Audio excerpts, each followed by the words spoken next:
Okay, I had everything set to loop. Forgot about that.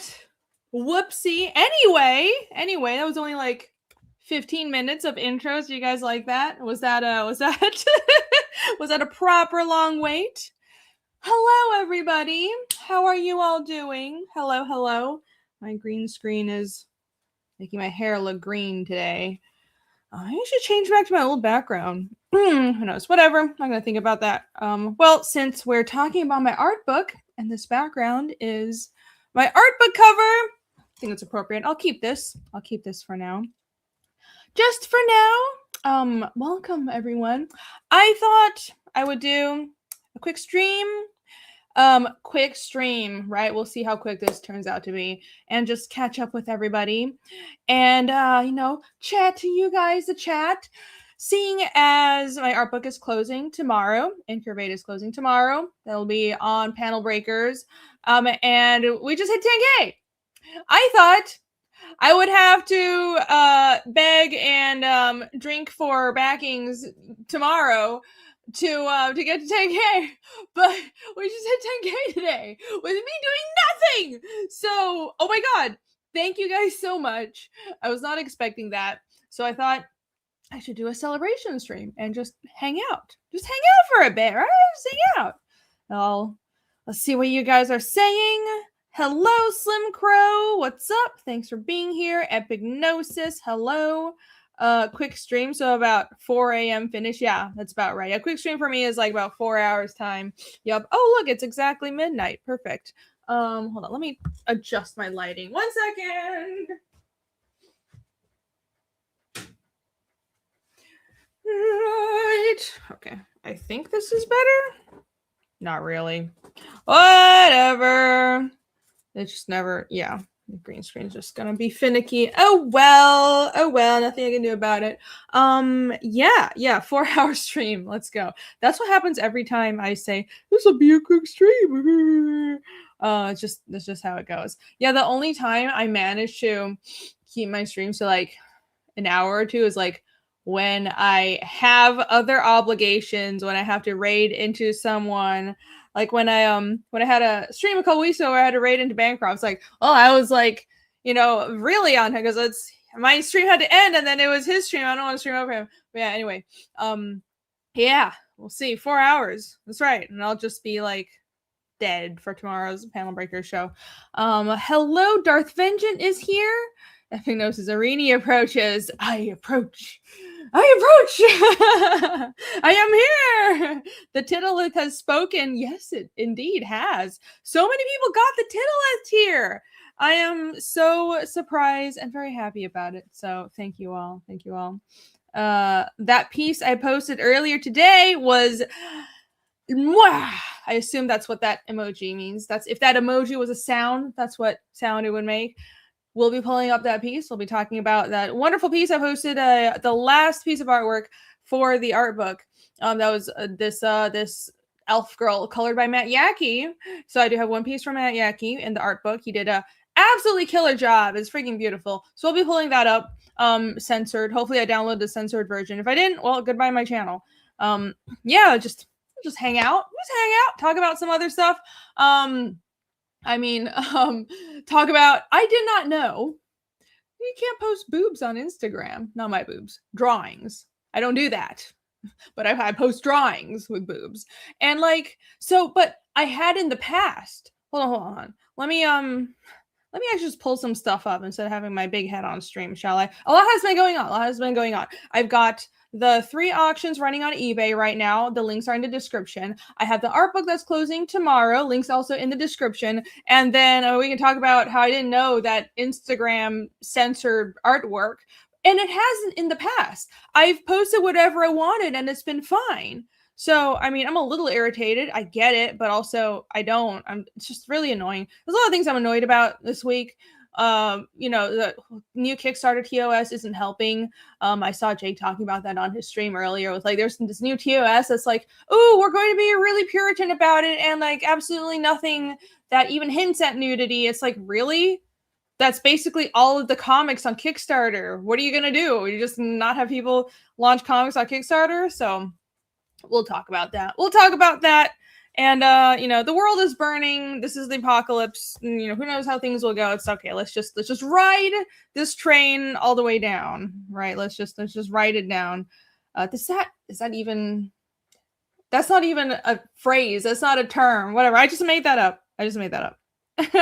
No knockers on Insta. Wasn't like half their platform. Yeah. So it's so annoying because I had posted artwork with tasteful nudity, and you guys know I don't draw like prawn. I don't draw anything that explicit, but like I don't think like boobs are a big deal. So I have like maybe a very European approach to it, and I draw these fantasy pinups with a little tasteful nudity sometimes, and apparently it's a problem. And I got a post not just flagged. I should have been more clear in my Twitter post. They took it down. I just logged into Instagram. They're like, we have removed your post. I was like, what? And then I looked at the image. I was like, oh, in the bottom corner, there was like one topless girl, but it was a drawing. It's not a real person.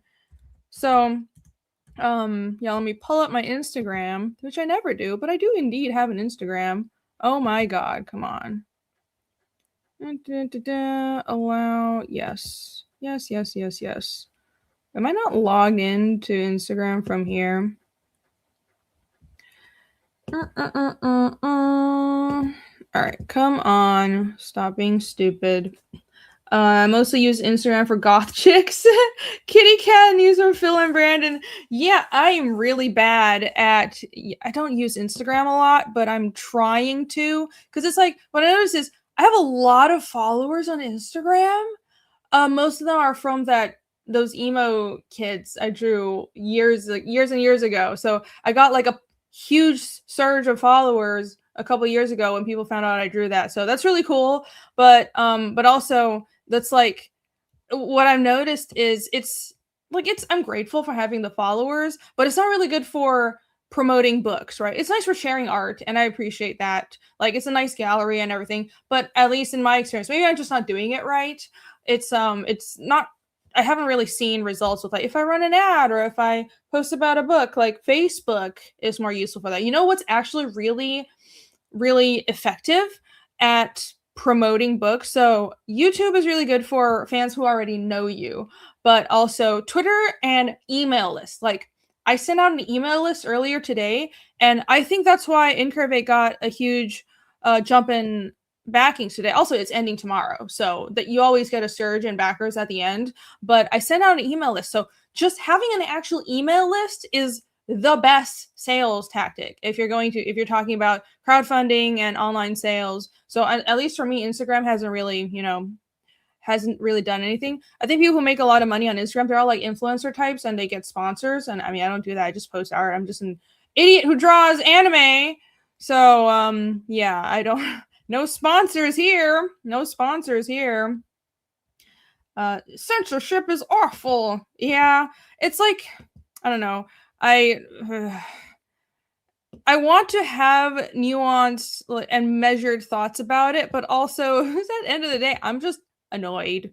I'm just annoyed because, yeah, I keep talking and I haven't pulled up my Instagram. All right, here we go. Share screen. Insta. Share. All right. Add. There we go. Here's my Instagram, guys, by the way, that I never pull up. Go follow me. I'm Irene Draws. So yeah, what I posted was I was posting these like little blocks of 2 days left, 3 days left. And anytime I post those, like nobody really pays attention to it. But look, if I post like a booby girl, look how many likes that gets. But of course, I expect that. But yeah, all it was one of these. And you see the bottom right, that green Ragnar. That was the piece with the topless girl and tentacles. Like she's kind of with curly hair. She was kind of like doing this. It was like she was bathing in the tentacles. But it's only in a corner of an image. So, but even if it wasn't such a small part of the image, it shouldn't have been a problem, in my opinion. But apparently it was. And I just logged in and they were like, "Oh, you removed your post." And I didn't even know what the problem was until I looked at the art. I was like, oh, they said nudity. Yeah. Like, stuff like this doesn't register for me. I have to like really remember to censor artwork before I pull it up on even YouTube, because I'm like, no, boobs aren't a big deal to me. But yeah, I understand that to the internet it is. Yeah, I'm just confused because I had posted artwork that had breasts before on Instagram, but because it's line art, I look back at my feed, and if you guys look back at my feed, I posted tons of like just my Red Valkyrie auctions. It's like, it's just, you know, some artistic nudity, but it was always line art. It wasn't colored. So I think they must be using an AI, and either the AI has just kicked in or the AI didn't recognize anything that wasn't colored. Like if it was just line art, it didn't really look real enough for the AI to flag it. But once I posted a colored piece this time, it read it as real. And I was going through the TOS. I was like, I think this is wrong, because the TOS kept saying realistic nudity. And then I was like, it's a drawing. It's not realistic, is it? But then I think what I gathered is, even if the drawing is obviously a drawing, as long as it looks like a real person, like basically if I was not a good artist in any way, shape, or form, and the people I drew look like blobs, they wouldn't care. But so because it actually looks like a person, even if it's obviously a drawing in anime style, it's a problem. So I didn't know that, but it's because I've been posting whatever I wanted on Instagram and it hasn't been a problem. And I have to say, this is just a point of irritation for me for a long time. It's always really annoying when artists get their artwork censored, when they're drawing completely fictional characters that have nothing to do with real people, that are just not the real world, because it's fiction and it's drawings, and that's a problem. But meanwhile, you have people shaking their butts at the camera on YouTube, on Instagram, and they'll say it's artistic expression. Meanwhile, they're like either actually doing nude yoga, or they're wearing like the thinnest of thinnest, just like tights, and like you can see every line in their vajayjay, and they're shaking that thing right in the camera. But it's fine, because that's totally not nudity, guys. That's totally not nudity. It's totally fine. So what is more titillating? Pun intended. A real person with their vajayjay shoved in your face with like a 0.05 millimeter piece of cloth in between the camera and their vajayjay, or my art.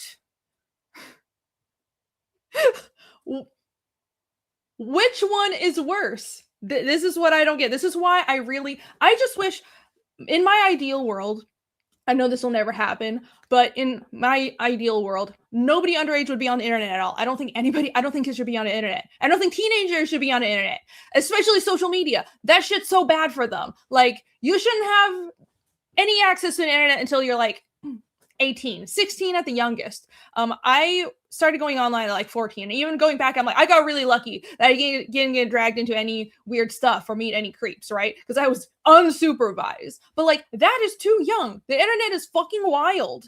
And I just, in my ideal world, nobody young would be on the internet, so we adults can post whatever the fuck we want. And if somebody else chooses, what I'm okay with is if, for example, you sometimes pull up Instagram at work or like Twitter at work, and you want to set your settings so nothing not suitable for work shows up on your feed.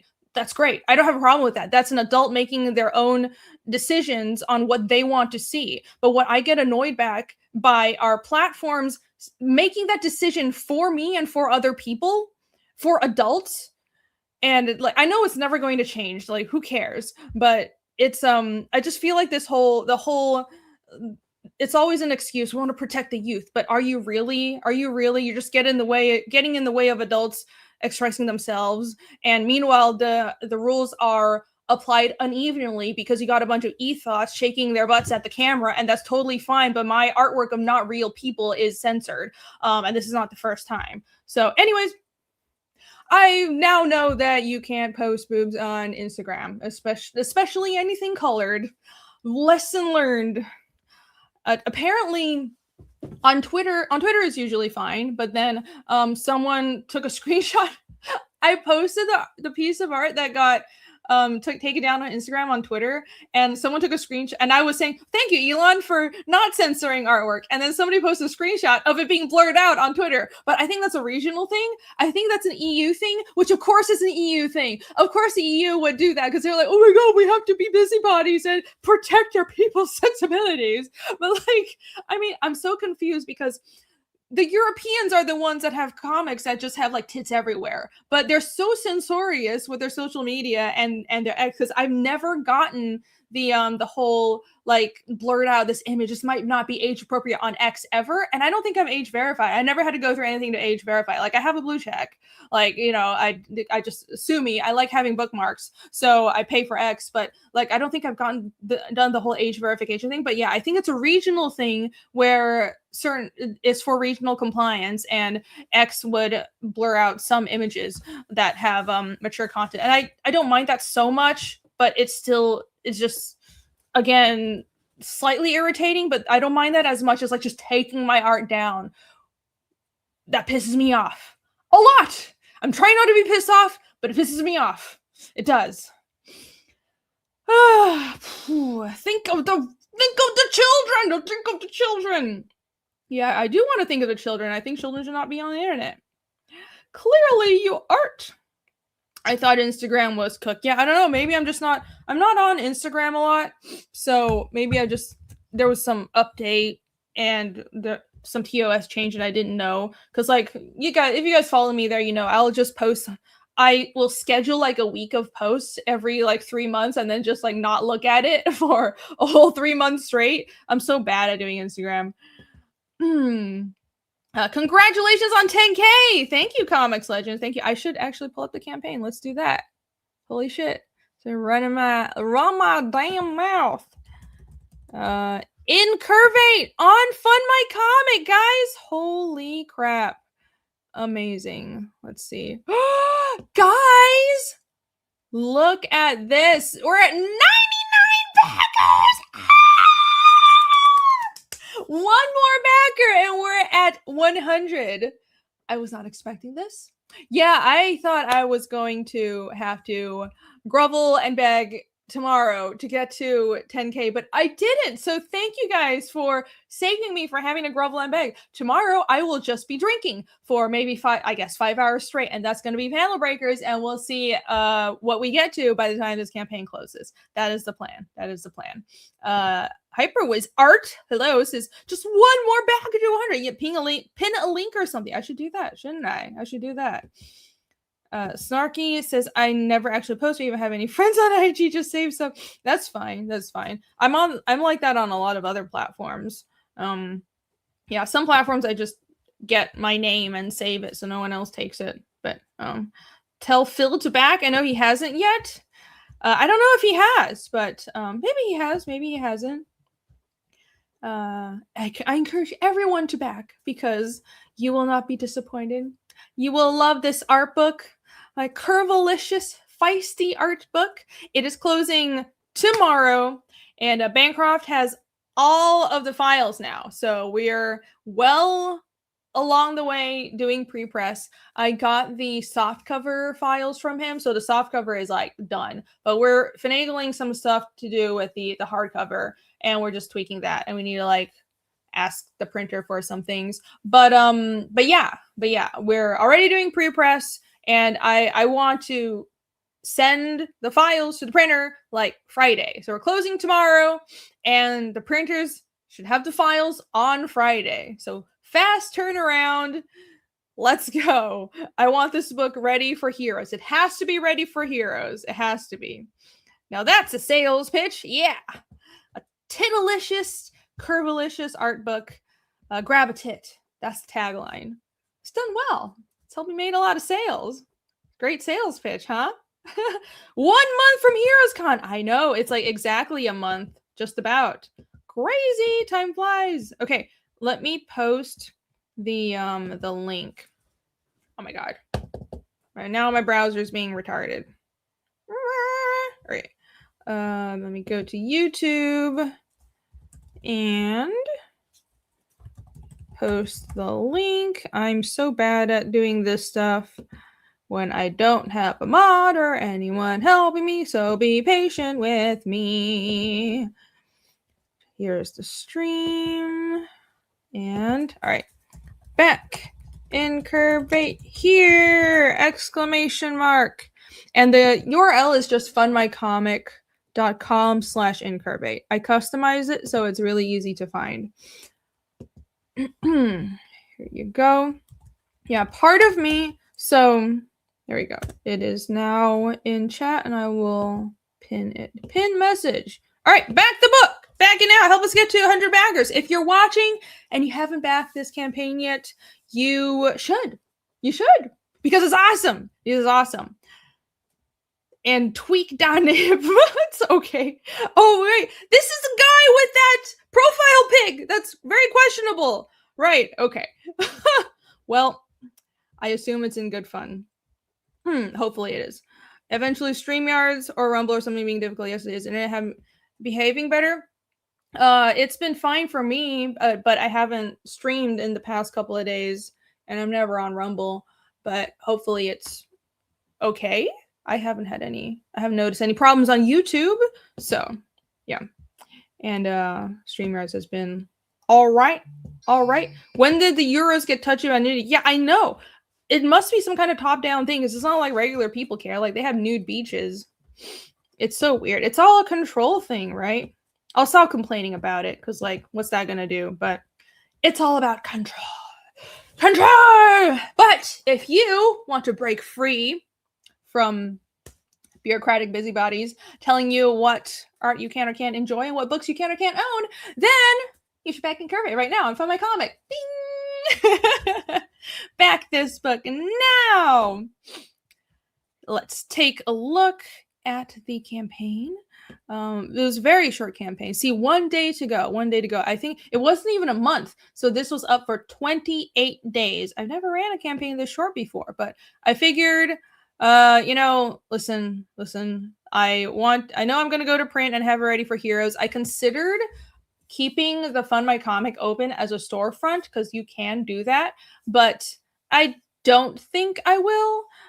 Because especially stuff like the Titolith bundle, that's a campaign exclusive, and stuff like that is for people who back early. That's a reward for people who back early. So like, I have the campaign set to go down tomorrow, and I actually already have the art book on the Fiendish store, so you can still get just the soft cover on the Fiendish store, and like eventually I'll have the hardcover on there as well. But all the campaign exclusives and the bundles, I want that to only be on the campaign. And people who backed the project early, they should be rewarded with having these exclusive items. So even if it was a storefront, I'd take down the bundle and all the extra tchotchkes. But right now, the plan is to close it tomorrow, so you should back it now while you still can.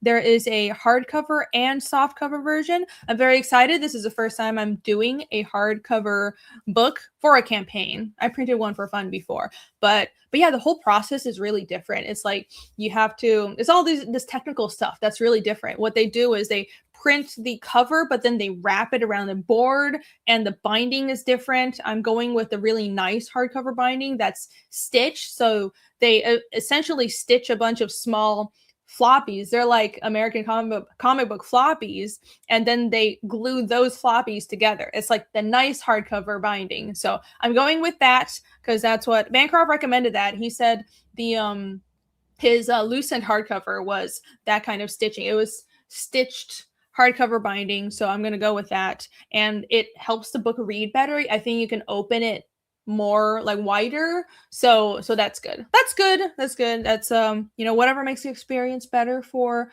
the readers, I'm all for that. I am. Alex VRB, member for 51 months. Thank you so much. Alex says, congrats on 10K. Thank you. Got a crash. Super long hours this week. Oh, no problem. I got it. Good night, Rini in chat. You back. You back now. You back now. Yes. Back to book now. Thank you, Alex. And thank you for your support. Have a good night and have a lot of rest. Get some good rest in there. And thank you for the link, Maromi. Dale A says, congrats on 10K. Thank you. Thank you. How do you not back the Tittleth bundle? It's so voluptuous. Yes. Yeah, a lot of people did back the Tittleth bundle, and I'm very grateful for that. That's why I think the the per backer average is something like $100 on this campaign, so I'm just blown away. I was not expecting that at all. Thank you, guys. Maromi says, hi, everyone. Hello. Alex will sleep through tomorrow, not make the meme. No, he is always there for the meme. I have faith. I know that he will be there. He'll make the meme. I trust Alex. He has never let us down, and he never will. But yeah. So, I think, did I upload? I updated the art as well. Yeah, so this is 72 pages of both color and black and white artwork. A lot of the pieces are pinups and auction pieces that I've done for the Red Valkyrie auctions, but there are some commissions as well, some convention drawings, convention commissions, and just a small amount of cover work. So there are some covers from Fiendish, but it's like the line art version of the cover or just like the logo-less version of it. And if I put it in the art book, that means it fit the theme. The theme is, obviously, it's like voluptuous fantasy lady. So it's mostly fantasy elf girls and demon girls, and there's like a small sprinkling of sci-fi ladies as well. That's the theme of the book. So I threw in anything that fit that theme, and I have so much artwork because I was worried that I wouldn't have enough for the art book, but I have so much stuff because I've drawn so much stuff over the past, and this is just art from like the past 5 years or so. And I was surprised because I had to leave out maybe like 5 or 6 pieces, and to me, they just weren't good enough. They were drawn in a rush, or they just didn't look as good. And I was just digging through my archives, and I found so much stuff to put in there. So this book is bursting at the seams. It's 72 pages, cover to cover, and it's all finished artwork. So even the line art or black and white artwork, it's finished. So it's not a sketchbook. It's all like really nice and polished art, and I put a lot of thought into it. Let's see. Oh, no, that was the member chat from Alex. I thought that was a new super chat. Whoopsie daisy. And here's an update. I updated the artwork on the campaign. The Devimon and Angel Woman, I just colored that. Finished those colors last week. Seemed popular. People seem to like that. Like every time, I was just posting about this a while ago. It's a little, how do you say it? I'm past the point of being annoyed or let down about it, but it's one of those things where you do fan art and you get so much more attention than when you draw your own thing. And even if it's your own thing with like a story attached to it, because I mean, if you draw Spider-Man or Digimon, there's a whole franchise and there are characters and history tied to those characters you draw. People know the characters and that means something to them. So it's way more attention grabbing than if you just do a cool drawing of a character that they don't know. So it's always mildly frustrating to me, but it is what it is. I don't do a lot of fan art, but when I do, apparently people like it. So that's great. Yay! And here's my Devimon and Angewomon. And right at the top there, it's a matching set right at the front of the book. And here are the other pieces. Oh, good. I uploaded a censored version. I'm glad. Thank heavens I remembered that. And all of these are pages from the book. So each of these pieces, that would just be like a full page of the art book. And you get a little sampling of what it looks like. And then blue, you got a bunch of jumbo size stickers. These would be like 6 or 7 inches tall. So really big stickers from Sticker Mule. I've got these in my basket. They're ready to order. So I should just order them. I'll send them to print tomorrow as well. There's a double-sided mini print, and there's still a few copies left of my regrowth art book. So my first ever Indiegogo campaign was an art book in 2019, and like absolutely nobody knew about the art book or me back then, but I still got a good amount of backers, like 50, which I'm very grateful for. And I have a few of the books left over. So I only had 30 on this campaign, and like 22 people have already bought it, which is really cool. So we're almost out of regrowth art books, and I don't know if I'm going to reprint them. If I have any left over, I'll bring them to Heroes, but that might be it. Like, I don't know if I'll reprint them, especially because now I have a new art book. So this might be discontinued soon. Who knows? Well, maybe I'll dig up some more copies of it, but we shall see. We shall see. Anyways, if you want a copy of my regrowth art book, then you can get it on this campaign as an add-on. So you can nab that right now. Of course, the tit itself, the Titolith bundle, the crowning jewel of this campaign, that includes the hardcover, softcover, and the double-sided print, just everything on the campaign, but also you get 2 exclusive items. You get the little sticker set, like the floating eye sticker set on the bottom left, and you get the print by Matt Yackey, and that is a bundle exclusive on the top right. So the colors on here look a little different than his final colors, but I'm about to pull that up to show you guys. But yeah, if you want everything on the campaign, but also a couple of bundle exclusive items that will never be available anywhere else, then you should back the Titolith bundle. Grab the tit right now, everybody. Grab it! Snarky says, was regrowth during pink-haired rainy time? No. I had brown hair at that time. Yeah, when I had pink, it wasn't supposed to be pink.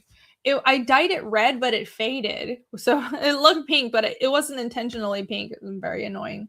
But that was so long ago. That was like 2016, man. That was 2016 or 2015, because that's when I was living in Austin. Yeah, that was a long time ago. So when I was in Austin, I briefly dyed my hair red.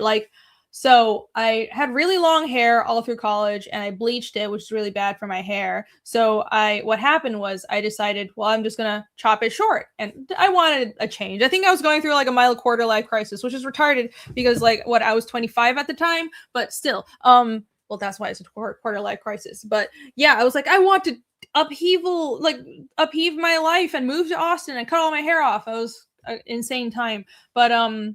But what it really was I felt like I wasn't doing anything with my life, and I wanted to do comics, but I couldn't figure it out at the time. So I just cut all my hair off, lost my mind. But yeah, that's when I had red hair, and that went away really quickly though, because I grew it out and just had it brown, and then I stopped dyeing it.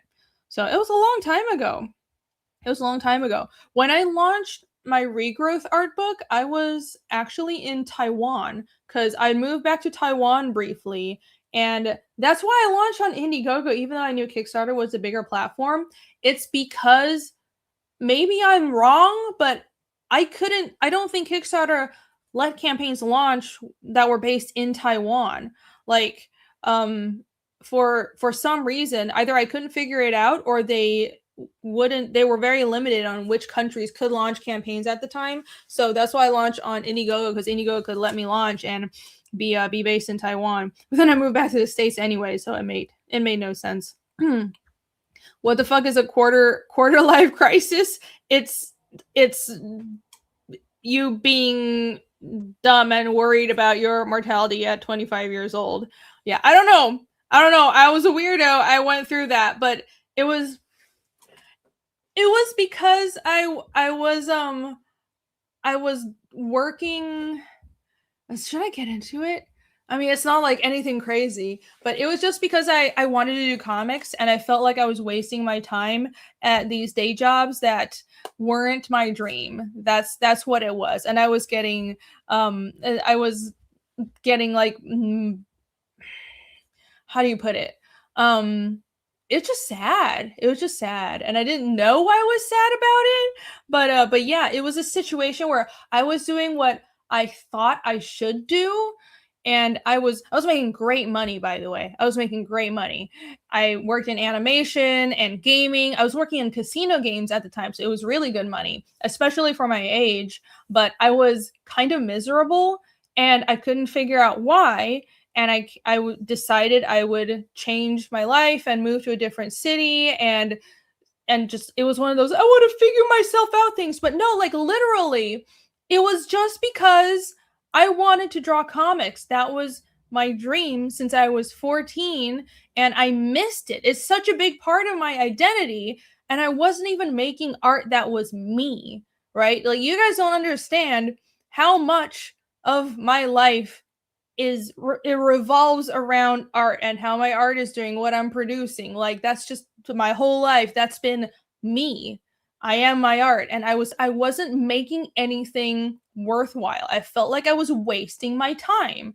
So when I call it a quarter life crisis as a joke, because it's kind of stupid. Like, what, you're 25 and you're having a life crisis? But it kind of was that.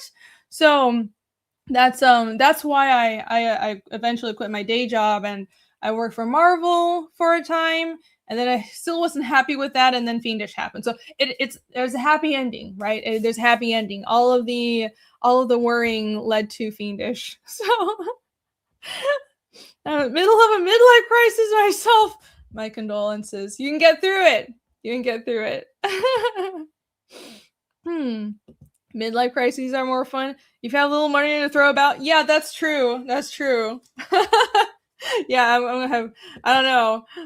Being a comic artist, I don't know if I'll have any money by the time I hit my midlife. It's gonna be bad when I hit my midlife crisis. It's gonna be horrible if that's what was me at 25. But Twitter says, what? Oh, look at how you sell your titty. I appreciate the accent, the Southern accent. But Twitter says you can't make money from art jobs. Yes, you can. Oh my God, are we gonna get into that? I saw a thread of I mean, Twitter's not real life. Who cares what people on Twitter say? But yeah, there's a little spat between people that were saying, someone was saying, like, art majors essentially are insufferable, and art jobs don't pay money and all that stuff. And it's like, well, yes and no. And I've had a lot of thoughts about it, but I didn't want to post it because then it turns into a whole Twitter argument, and that's retarded. But yeah, hold on, give me a second.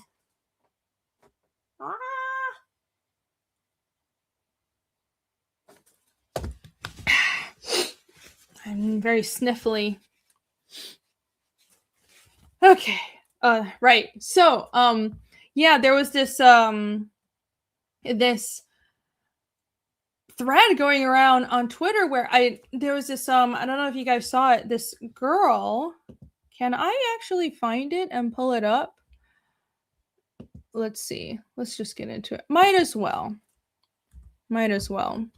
Right? Let's get into the is art school useless or not discussion, and whether or not art jobs are a real thing and pay off. Shall we? Let's get into it. Slim Crow says, sadly, it's like stuck in a box, work on someone else's dream. That's what I felt like working in animation jobs, and even to an extent at Marvel. Less so, but to an extent, right?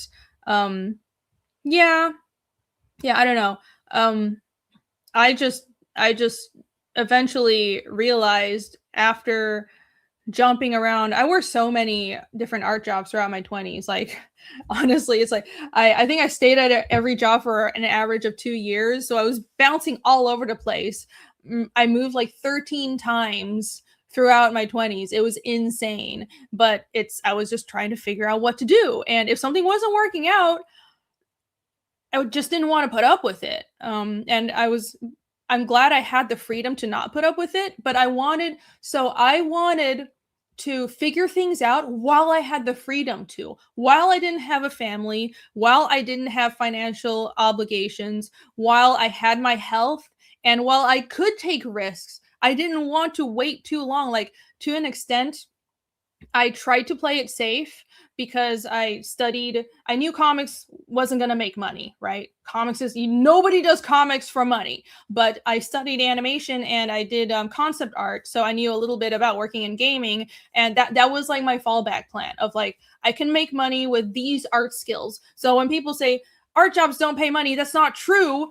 I mean, if you approach art like, I'm just going to draw whatever I feel like and I make art for my feelings. Like, no, unless you're just a really, really good artist and you get lucky and blow up on the internet, that's not a good bet, right? That's not a plan. That's not a career plan. A career plan is having marketable skills, and there are many marketable skills in art.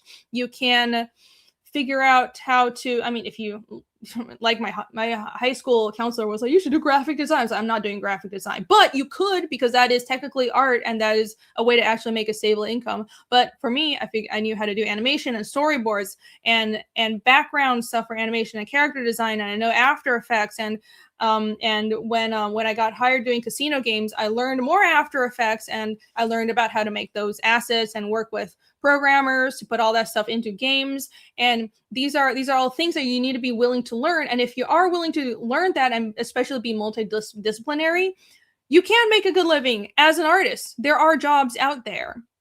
There are jobs out there for art, but you can't, it's never a case of, well, I just want to draw whatever I feel like and the world will give me money. That's not really how art is. You have to work your way up to that. That's what I'm trying to work my way up to. But even Fiendish isn't just, this is what I feel like drawing. There's a goal in mind. There's something I want to make for other people to enjoy.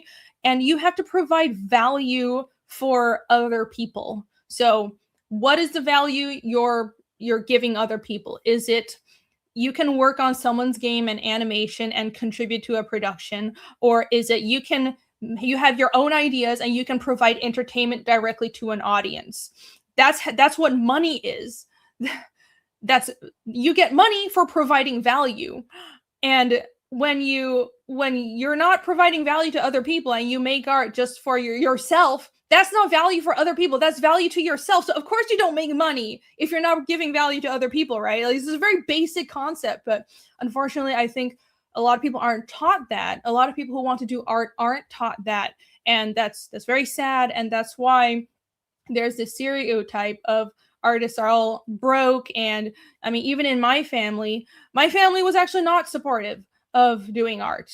They pretty much, like, my dad was like more open, like, do whatever you want. But like my mom, who's an artist, didn't want me to do art because she thought I would be destitute. And like, fair enough, but also I was very determined to figure out how to do it, right? And my teachers didn't want me to do art, and I had other family who's like, my kid's interested in doing art, but like, I'm going to make them major in something that makes money and they can just do art on the side. And I understand that, as annoying as it is. I understand that, because doing art as a career is volatile, but it's volatile because young artists aren't being taught how to actually generate value. Art school, too much of art school is just, well, you like doing a thing, so we'll take your money and you can like doing the thing, but we're not actually going to train you to do a job, right? And that's not a good plan. You doctor yet actually never got that, but I got nagged by my mom about why I like drawing so much, and if only I like doing math as much as I like doing art, then that would be so great. It's like, what is that? What do you want me to be? A mathematician? Like, I never got a clear, you should be a physicist instead. You should be a doctor instead. All I got was, don't do art. But then I was really confused because, like, I mean, it's like the only thing I was good at. And also, my mom is an artist telling me not to do art. And I was just very, very confused my entire childhood. It's like, what's going on here? It made no sense to me, right? Because, hold on. I need a drink. Back my art book, by the way. Help me not be a destitute artist. This on screen right here, the Tittleth bundle right here, this beautiful bundle of art books and items and stickers, live right now on my INCURVATE art book campaign on Fun of My Comic. The link is pinned in the chat and it's in the description. So go back this right now. Close this tomorrow. Help me not end up sleeping under a bridge and disappointing my Asian parent. Acupuncture. Why do you not lawyer or play violin? Well, what's funny is I did learn violin. I did do some very stereotypical Asian child things. Like, let's see, how many instruments did I learn? Violin, flute, cello, piano. Those are the four. And I got decently good at flute, but yeah, it stopped being fun for me. First of all, I'm tone deaf. So I really like music, but I don't think I'm really good at I cannot sing to save my damn life. Like, maybe I just need training, but I think I'm pretty tone deaf, and I do really like music. And if it was fun, I might have kept with it, but it wasn't fun. Like, it was this situation where I said yes to these classes just to make my family happy. Because when you're a kid, you'll say yes to things that make adults happy. And that's what I was doing, but it was like kind of miserable. And after a point, I was getting yelled at, and I was just like, this isn't fun anymore. And like, I want to actually get good at something without being yelled at about it. So it was really unhealthy, and I just kind of petered out and stopped doing an instrument. So I like wasted a bunch of my mom's money, I guess.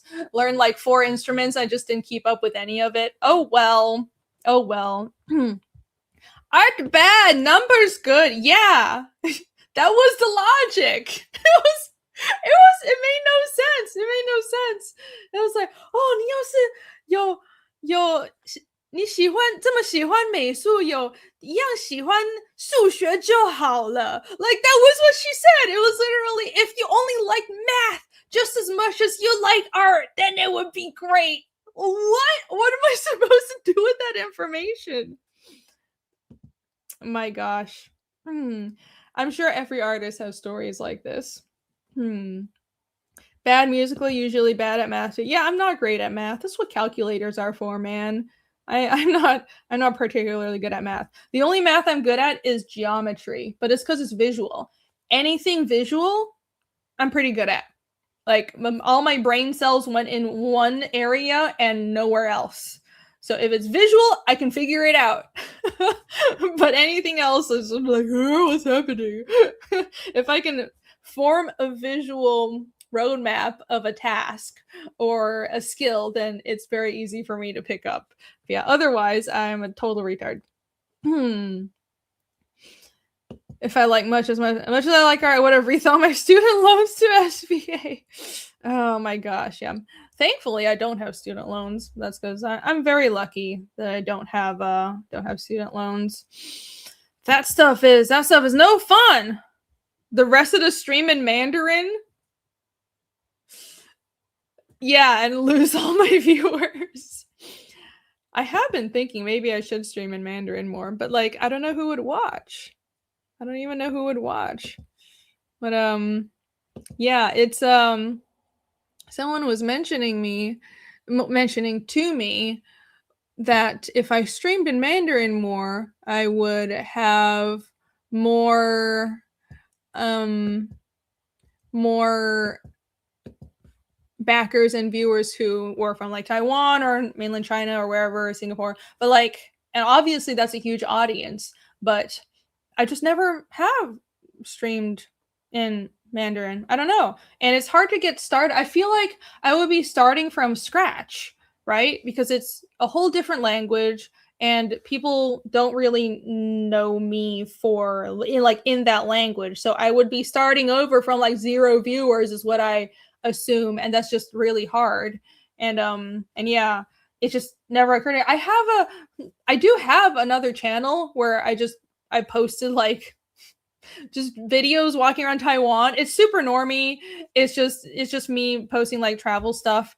But like because I had half a mind to start a touring Taiwan channel, but then it never happened because I'm busy drawing all the time. But yeah, I thought that could be my Mandarin channel, but that never happened.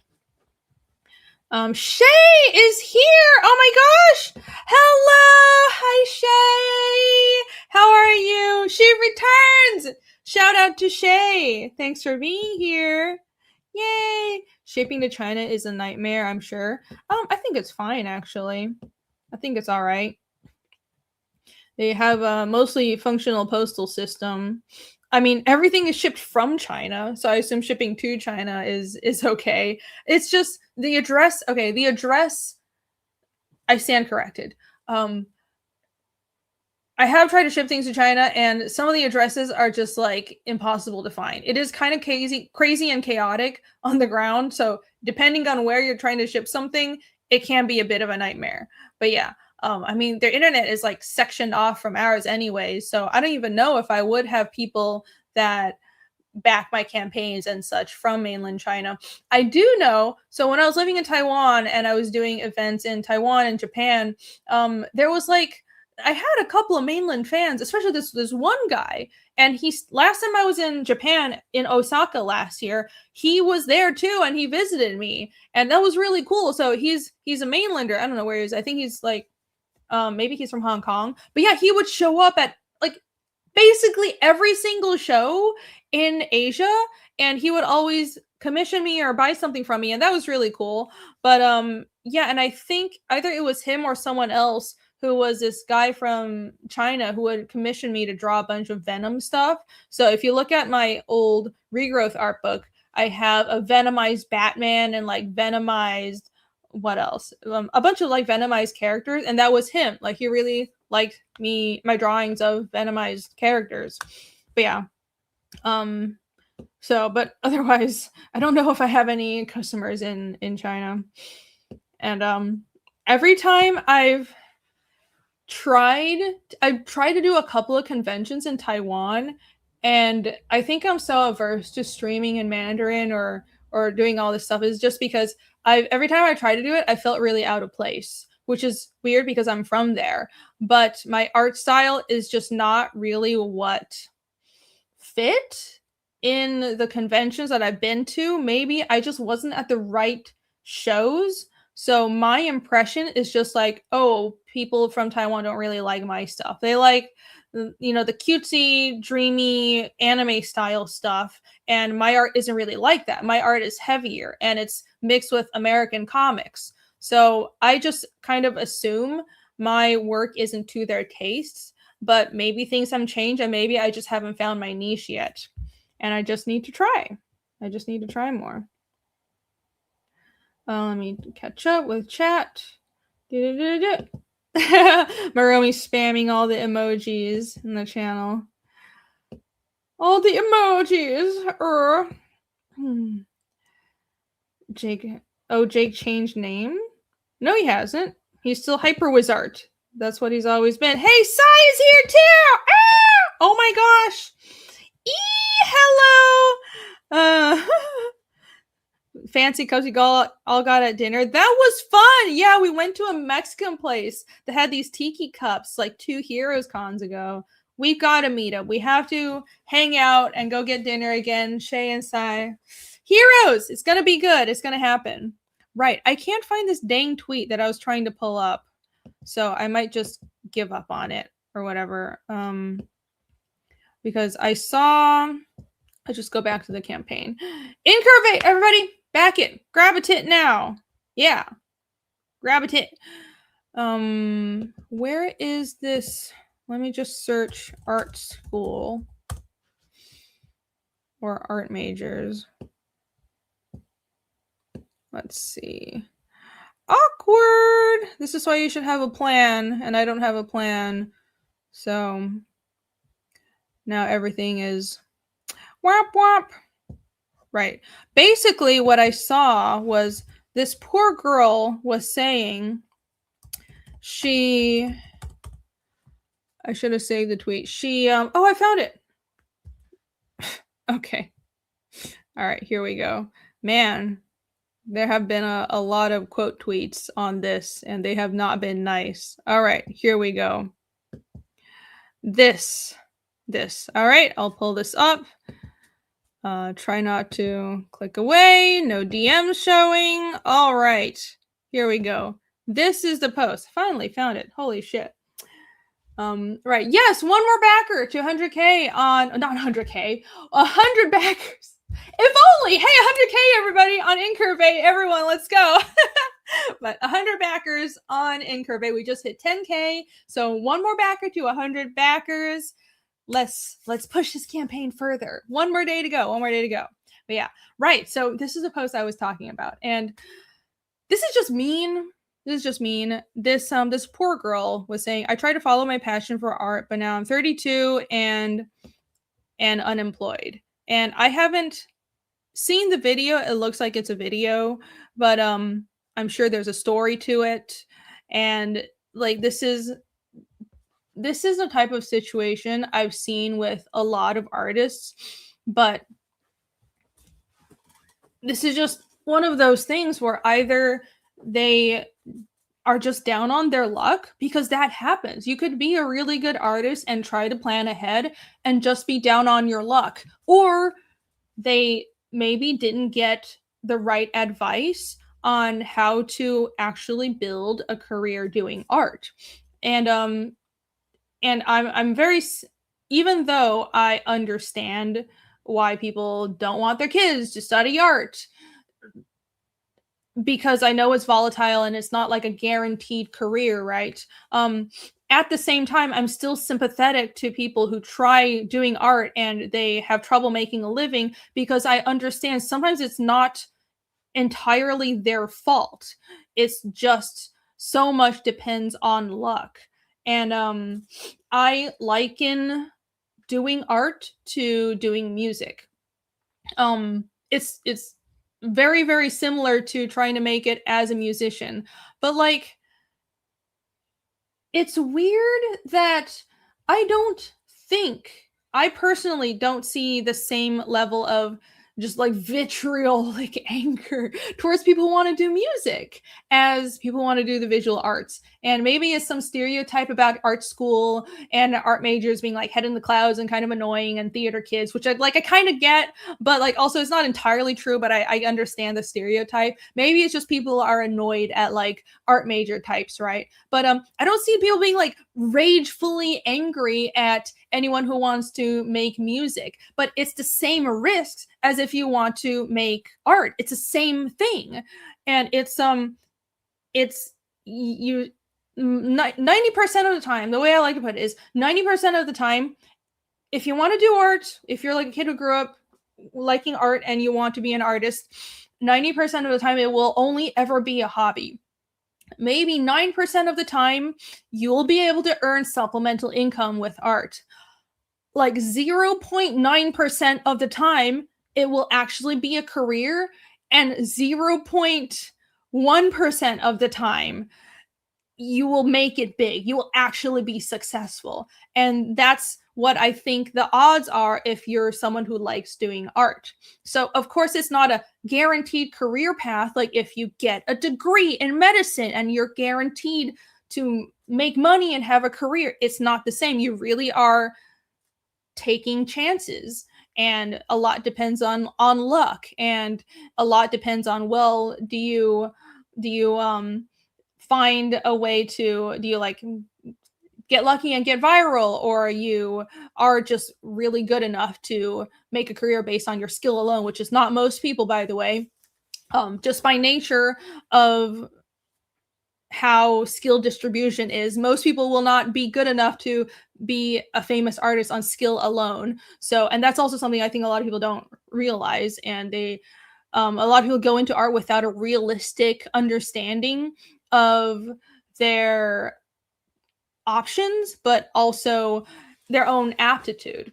And that's not insulting. Like, for example, I didn't bet on being just good enough to coast on my skill alone, because I don't think I can. I think if you're like Roquefort level, you can.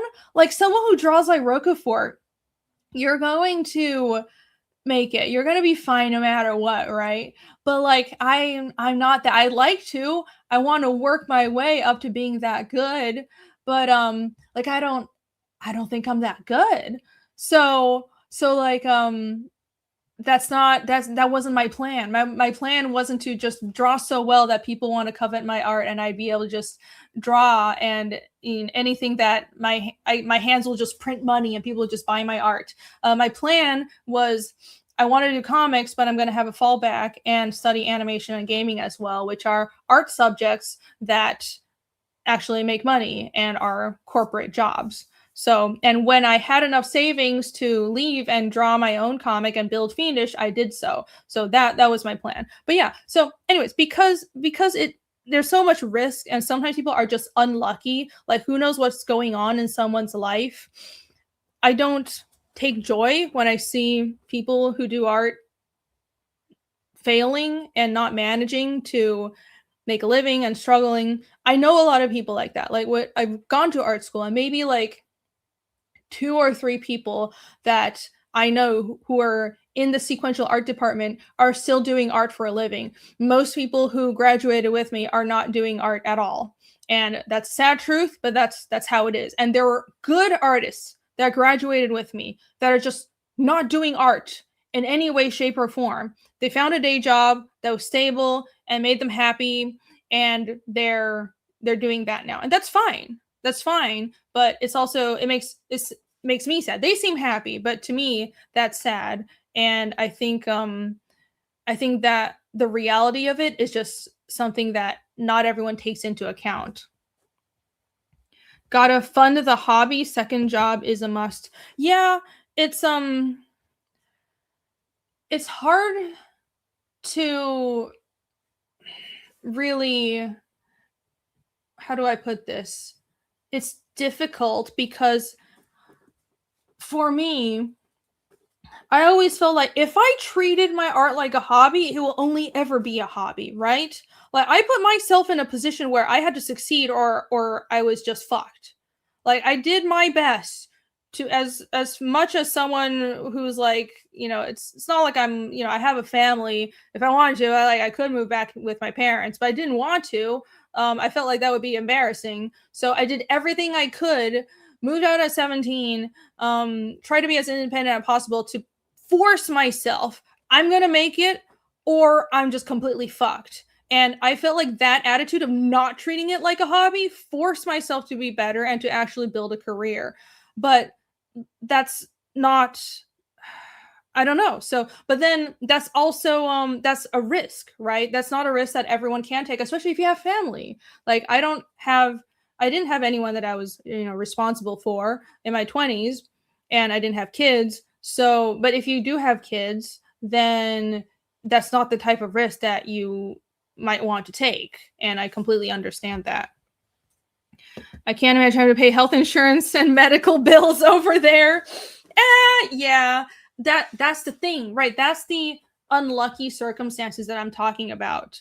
What if you run into a medical issue in America? Like, you could plan everything, but you run into some medical problem and then you're just suddenly in a financial crisis. Like, I know people who this happened to, who had to drop out of art school just because they had one illness, and that just took all of their money and they couldn't afford to go to school anymore.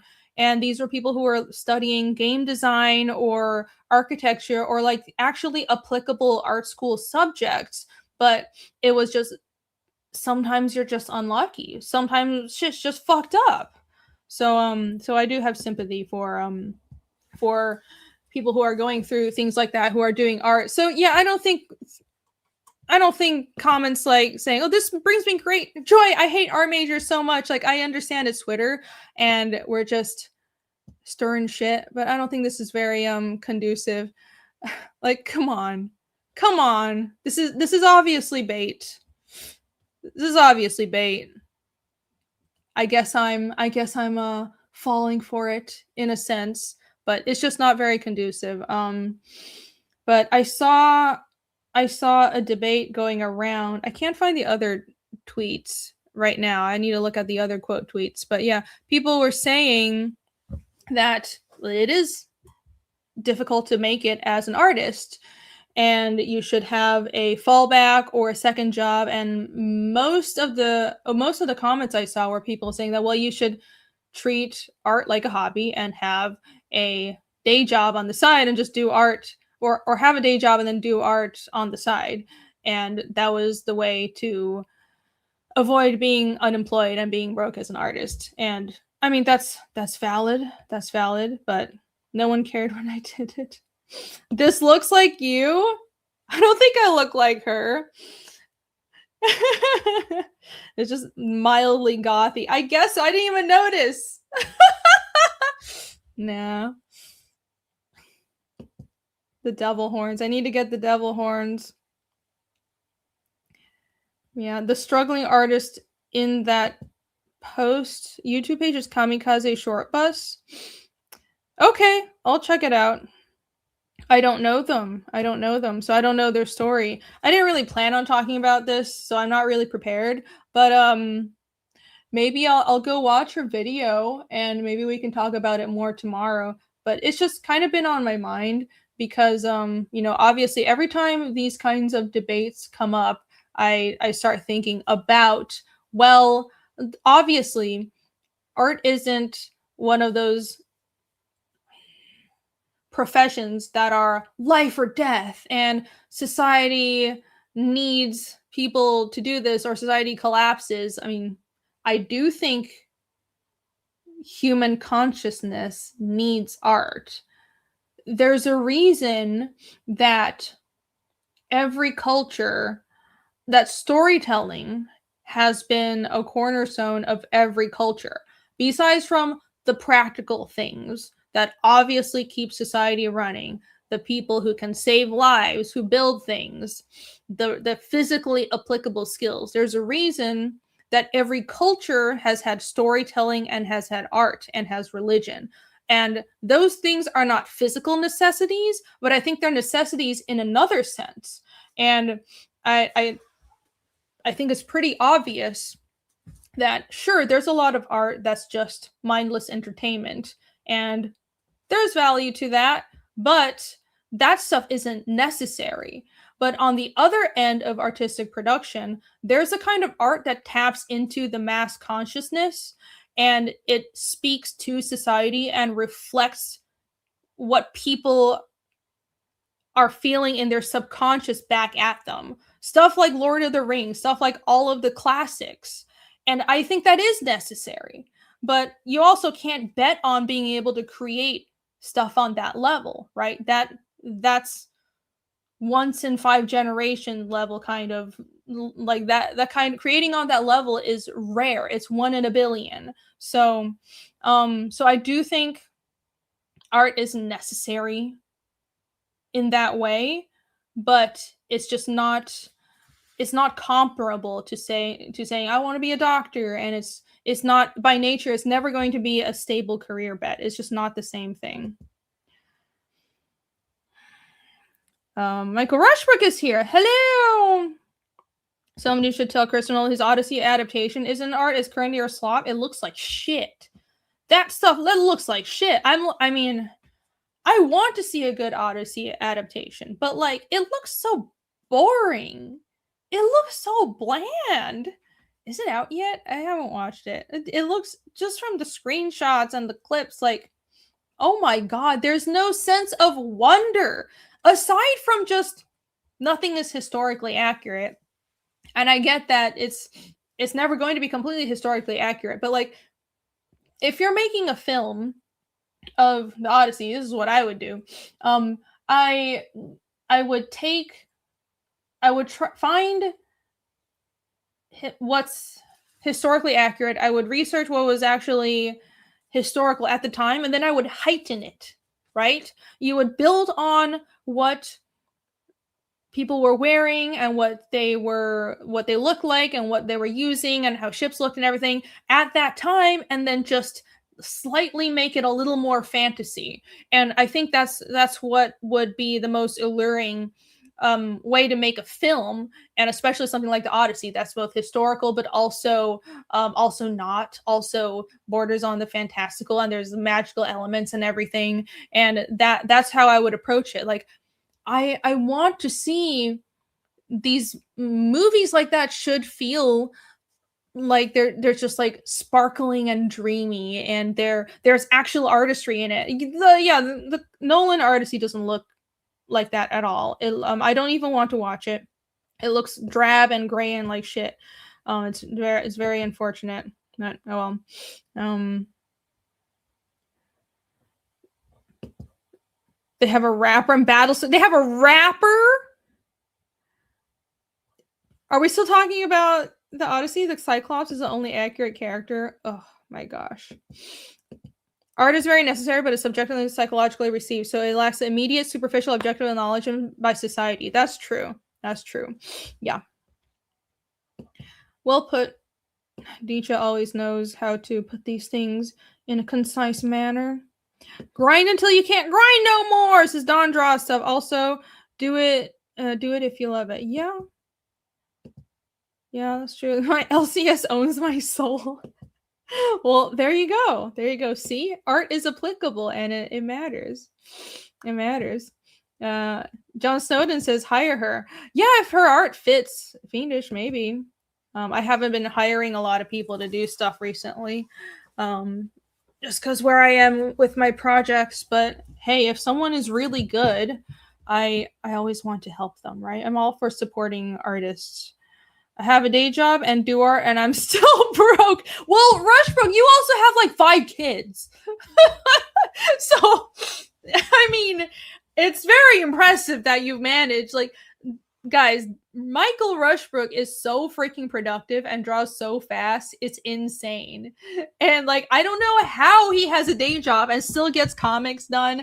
It's fucking nuts. Because when I had a day job, I did not have any energy to draw my own stuff afterwards. That's why I quit my day job. I was like, I'm just gonna draw comics full time because I did not have the fucking energy. But maybe that's just me. I'm a slower artist and I didn't have the motivation. But yeah, I hated having to do a day job and then having to come home and draw my own comics. I was so exhausted. My art looked like shit because my frustration was showing through, and it was just like I was just going through the motions, and it was horrible. It was horrible. Like my ideal life that I've been working so hard to build for myself these past few years is like I can draw in any life circumstance, but I can actually improve and I can make something good if and I think everyone is like this, right? If I have nothing else to worry about, if I can just be in my studio all day and fully concentrate, that's when the good stuff happens. And I've worked for years to be able to just do that. And I'm almost there. It's been really hard. I failed many times, but by God, I'm going to keep trying. So yeah, that's just me. I want to just 100% be able to focus on my art. Teach us, Rushbrook. Yes. I heard that too. I don't understand. I hope not. I don't know what the fuck is happening, man. It's just absolutely insane. All right, let's move on from this. I don't have much else to say about this other than it's rough. It's rough out there, but I'm not one to laugh at anyone else's pain. I wish her all the best.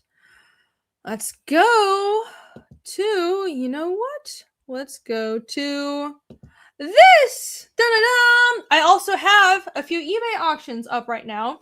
These close on Friday, so Friday night, and they're spaced like an hour apart. But these, all of these pieces, this one and this one and this one, these are all original art pieces that are in my art book, that are in INCURVATE. And these are the last original art pieces that I have for sale from the art book. I mean, aside from like, I have these little cards like these.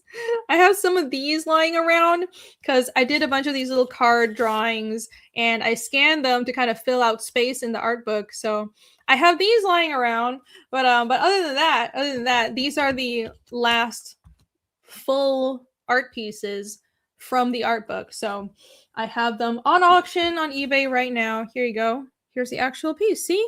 It's a physical thing that exists. Whoa! Thank you for the link, Maromi. The direct links to the auctions are in the description too, if you want to click there. But yeah, there you go. Just ebay.com/me, Irene Jaws. Thank you. So go bid on these while you still can. I also have this. Dun, dun, dun. That's the other piece. So yeah, I'll be auctioning these off, and then all of the art in INCURVATE would have been sold. Would have been sold. And of course, the Devimon is quite popular. People like this piece. They like her for obvious reasons. Obvious reasons. So, oh, by the way, all of these except for the Devimon, both the braid shaman girl and the both of the shaman girls, they come with extra items. So if you look at the bottom, I have this. Because both pieces reach $100, I was going to throw in these little extra add-ons at $100. So now this shaman girl, you get this little piece along with it, this little eye drawing, and the braid elf shaman, you get this. That's the other eye drawing. So it's a free little extra bonus that you get with your artwork if you back these. Da-da-da. So if you bid on these and you get it. So bid on these pieces now while you still can. Comics Legend says, Rini, in your email update, you mentioned you're available for original art commissions for Heroes Con. Yes, I am. Is there a price list or is it private? It's more, I don't have public prices, but that's just because everyone's request is different.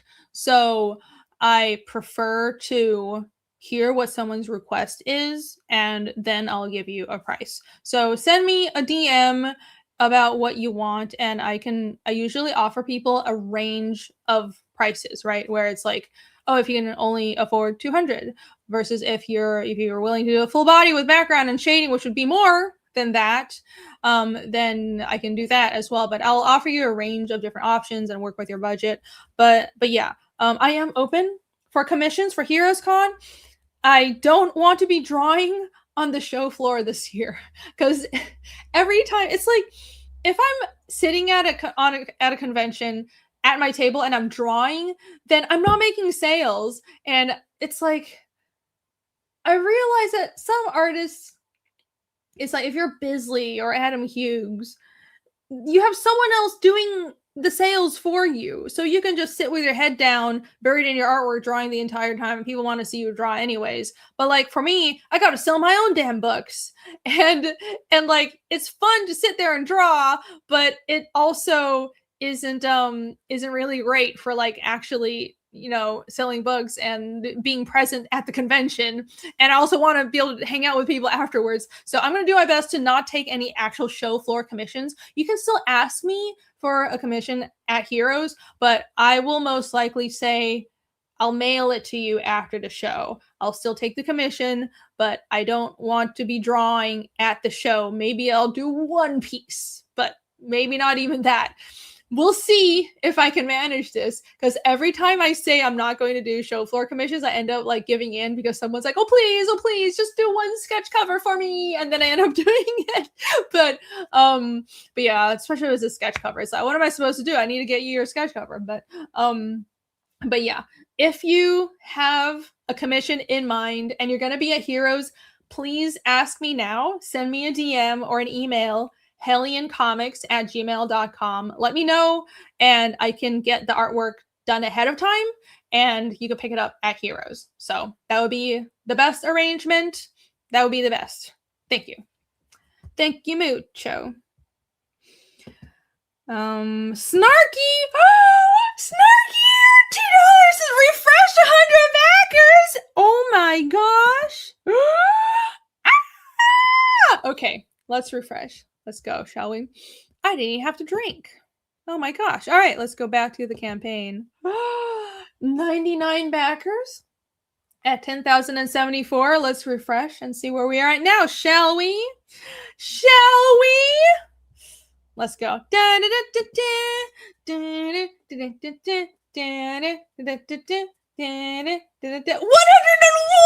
my god! Thank you guys. Oh my gosh. You guys are the best. Thank you. If you're in chat and you're backing, shout out your backer number or just say you back, so I can pull up your chat and say thank you. Oh my gosh, Blood Audio, yes. Yay! We hit 100 backers! Yeah! You guys rock! Woo! Okay, now 200. Let's get to 200 backers in a day. Let's see if we can do it.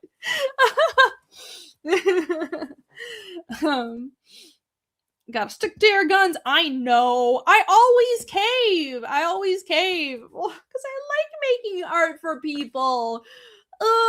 Especially if it's like, if someone comes up, okay, yeah, I'll have to save my time for like, if someone comes up to me with a sketchbook. Some people will have sketchbooks that they go around having artists draw in. And it's like, well, it would be a pain if I mail your sketchbook back to you. But yeah, otherwise, if you have a commission that's not that, and if it's something I can just draw ahead of time, please ask me now so I can have it ready for the show. And because I don't want to take show floor commissions. No, I'm not doing it. I'll stick to my guns this year. Let's see if I can. But yes, I intend to stick to my guns. Roachbrook says, congrats, looking for the hardcover book. Yeah! I'm very excited. My new headphones are broken in now. Well, I'm glad to hear. And I'm glad I can help break in those new headphones. Hopefully I didn't break them. Titty Connoisseur says backer 80085. Wow, what a wonderful backer number. Thank you. Thank you very much, Titty Connoisseur. That's a tit-grabbing backer number right there, sir. Wonderful. Very on brand. Creatorverse says, well, lovely, and oh, thank you. Keep on creating fantastic art. Same to you. I know you're also a comic creator. Thank you for the support. Don't let Jake be your floor salesman while you draw. He scares the children. I don't think Jake scares the children, but like, he has his own book. He's gonna have a table at the show as well, so I can't, there's no one else I can just offload my sales work to, right? I think people like, so Paul Thayer from Project Analysis, he's like the model for actually making convention sales. And what he does is, I mean, I think he comes from business. He has a business background. So like, shockingly, he knows how to sell a book. But he is on his feet the entire time talking to people. And oh my God, I don't know if I can do that. If I was doing that, I would just be brain dead. Like, I expend mental energy talking to people. I am not an extrovert, and it's really hard, but that's what you have to do. And it really does work if you're enthusiastic and you talk to people about your book. So I'm going to try to do that. I'll do my best. That's what worked in Osaka. Yeah, I told the story before, but when I was in Osaka and Jake was also there, it was so difficult to make sales because we didn't speak the freaking language. And I didn't realize that Osaka is not like Tokyo. In Tokyo, people will just walk up and pick up your book and they don't want you to talk to them. But in Osaka, people wanted you to talk to them. And if you weren't like trying to make a sale, they just ignore you. Like it's really culturally different. So it was a whole struggle. And the last day of the show in Osaka, I finally made sales because I was just standing on my feet, handing out flyers to people and speaking shamelessly in broken ass Japanese. I want this, like I don't speak Japanese, but I know how to say that. And people were just like, "Oh my gosh, she sounds like a retard," but the comic looks cool. So I actually made sales on the last day of the show. And you just had to be shameless. You had to be shameless. Just stop people in their tracks. Be aggressive. Don't do that. But yeah, you had to literally be like, "Buy my book now," which you should. Back INCURVATE right now, sirs and misses. Do it. It was nuts. Oh shit, you need to print. Yes, you do. You have a month. Yeah, I've been oh my god. I've been desperately trying to get back to inking Fiendish pages. And I've started, but then I keep getting distracted because I have so many other stuff. I have so much other shit going on, guys. Remember I said a while ago that my house had electric problems, so I'm getting the entire whatever the external the meter replaced, which is a shit ton of money, which is also why you should back my books and also bid on my auctions because I really need money. Holy shit, home ownership, right? But yeah, so I'm dealing with that. And I've just been finagling with print files and getting things to print all day long. Like I've been going back and forth with Bancroft on what he needs for pre-press. We had the soft cover done, but then we need some things for the hardcover. But I'm like trying to just be really on top of it because I need to make sure everything is printed in time for Heroes. I already talked to the printer, so at least the soft cover is like guaranteed. I know this printer, they're really good. If I get the files to them on Friday, they will have the book ready, printed and ready and in hand by Heroes. So, but I also need to send the stickers and the mini prints off to the printers. Oh, and also, so I forgot to mention this, but I'm going to have a preview of Fiendish 3 at Heroes. It's going to be the first 15 pages that are already for free on Global Comics. And if you backed the Gigalith, Megalith, or the Gimme Everything, so like the big box tiers on Indiegogo and Kickstarter, you get it for free. I think that's only fair, right? So it's kind of like a Heroes Con exclusive. It's just one little snippet of Fiendish 3 because I want to advertise the book for like anyone who goes to the show and doesn't back the crowdfunding campaigns, because so that is a section of the audience. Some people will go to a show every year and they're like, "Do you have a new chapter of Fiendish?" And chapter 3 isn't out yet, but I can give them the little snippet and tell them, "Hey, you can back the full book here," and it'll only be like $4 or $5. It'll be nothing. But yeah, I want to have a little Heroes Con exclusive printed, so I need to do that. Shit's fucking crazy. Oh my gosh, there's so much to do and there's only a month to go, but we got this. I can do it. I want to see Maid Cafe Rini. That's never gonna happen. First of all, I don't do cosplay, but also I wouldn't do a Maid Cafe. I did cosplay once, and like it was fun because I like crafting things, but like it's so time consuming, man. I've had people ask me why I don't do cosplays, why I don't dress up at conventions. So I do dress up at conventions, but I dress up as however the fuck I want. And like I go all out. I'm all girly about it. Like, I want my outfit to match my backdrop and my table, and it has to color coordinate with my table, which usually just means wearing black. So like, wow, that's really different there, Irene. But yeah, no, I like cosplaying.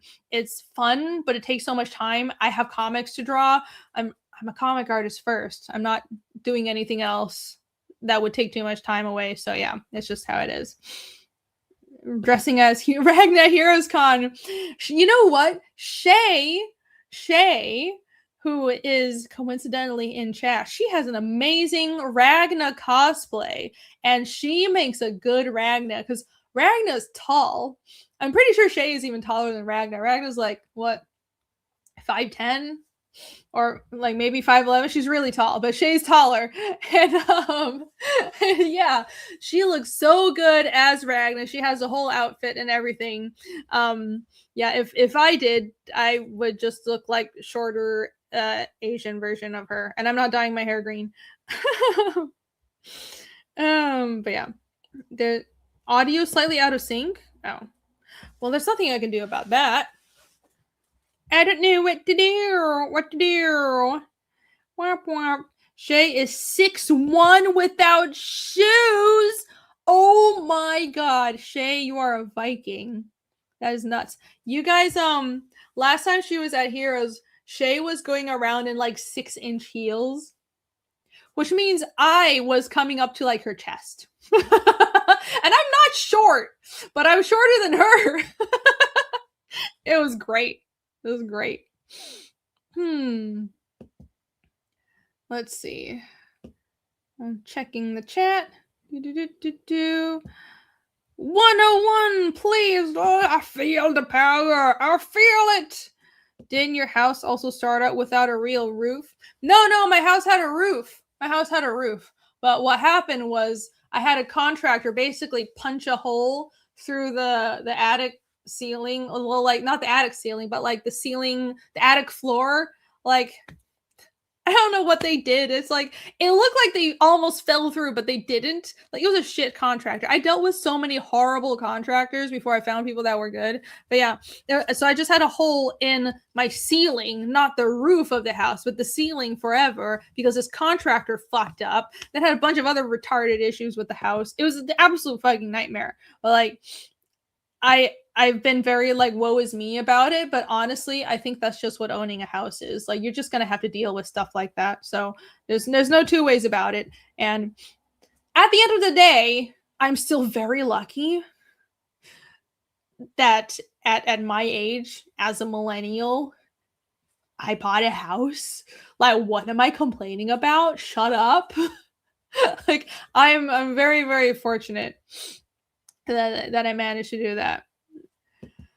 So, as painful and annoying as it is, it's an investment. I'm very lucky. So, I will stop complaining for 5 minutes before I resume. 6'1" plus 6-inch heels. Something best eye level view. Shay is so freaking tall. If you guys come to Heroes Con, you will see. You will see. She was towering over Phil. She was towering over Phil. It was nuts. And Phil is a giant. Phil and Brandon are like giants. And then there's Shay, and we were walking around the street with like Shay, Phil, and Brandon. It was like there was like a wall behind us. It was like dun, dun, dun. It was so funny. They're so tall. And then I think Sai's my height, and we're just like, hello there. You did pick Phil up. I remember that. All right. Let's see. What else was I going to cover? We hit 100 backers. Yeah. Woo. Oh yeah, I had art to show. Okay. I know I was tiny compared to them. Yes. It's hilarious. So I am quite tall in Taiwan, but like when I come to America and then if I'm hanging around with like Phil and Brandon or Shay, I'm like, me little. I'm tiny. I haven't been to Amsterdam, but I bet if I went there, I'd be like, I'm a small person. I finally feel small for the first time in my life. 5'7.5". I think we're the same exact height. There you go. The Titans. Yes, they're the Titans. All right. I'm going to, let's see. I want to play something. What should I play? Let me play the INCURVATE trailer, and I'm going to find the newest artwork that I was mentioning. I'll do a little art show and pull that up for you guys. All right, I'll be right back. Stick around. Hi everyone, I'm Irene Strychalski, aka Rini Draws, and I am super excited to announce the launch of my new art book, INCURVATE. INCURVATE is a 72-page collection of commissions, auction art, fan art, and just doodles that I've made over the past 5 or so years. I've long been fascinated by otherworldly and dark things. I merge my love for fantasy and sci-fi with a little feistiness from my anime influences, and a little bit of Lovecraftian horror. Also, I love drawing beautiful and slightly dangerous women, so this art book will be full of that. Back the campaign now to get the standard comic-sized softcover edition, or the A4-sized hardcover edition with this color-shifted cover art. You can also add on several stickers of art from the books and a spicy double-sided mini print. Not to mention, there are also bundle exclusive items that you can only get on the crowdfunding campaign that come with the Tittleth bundle. It's a really good deal, you should definitely get it. You can also add on my 2019 Regrowth art book if you missed out on that crowdfunding campaign. All the art inside the book is basically complete, so the turnaround time will be very fast. I aim to have this art book ready for Heroes Con in June 2026, so you are guaranteed to get your books. Thank you in advance for your support. I can't wait to put INCURVATE into your hands, and I hope you enjoy this collection of my curvilicious, sometimes spicy, sometimes sweet, fanciful creations.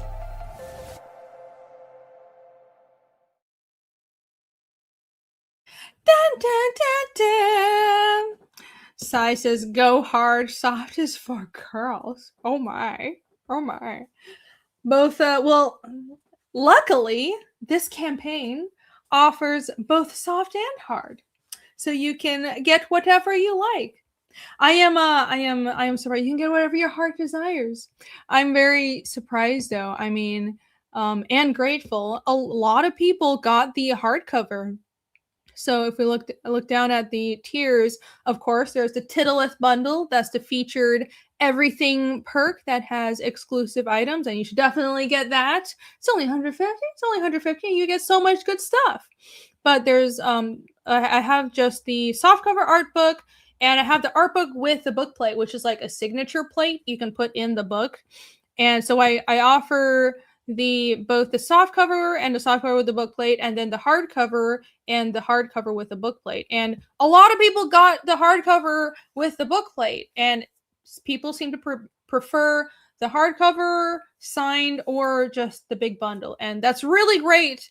And I wasn't expecting that because the hardcover is so expensive. It's expensive to make. I mean, oh my gosh, I think holy crap, I'm printing.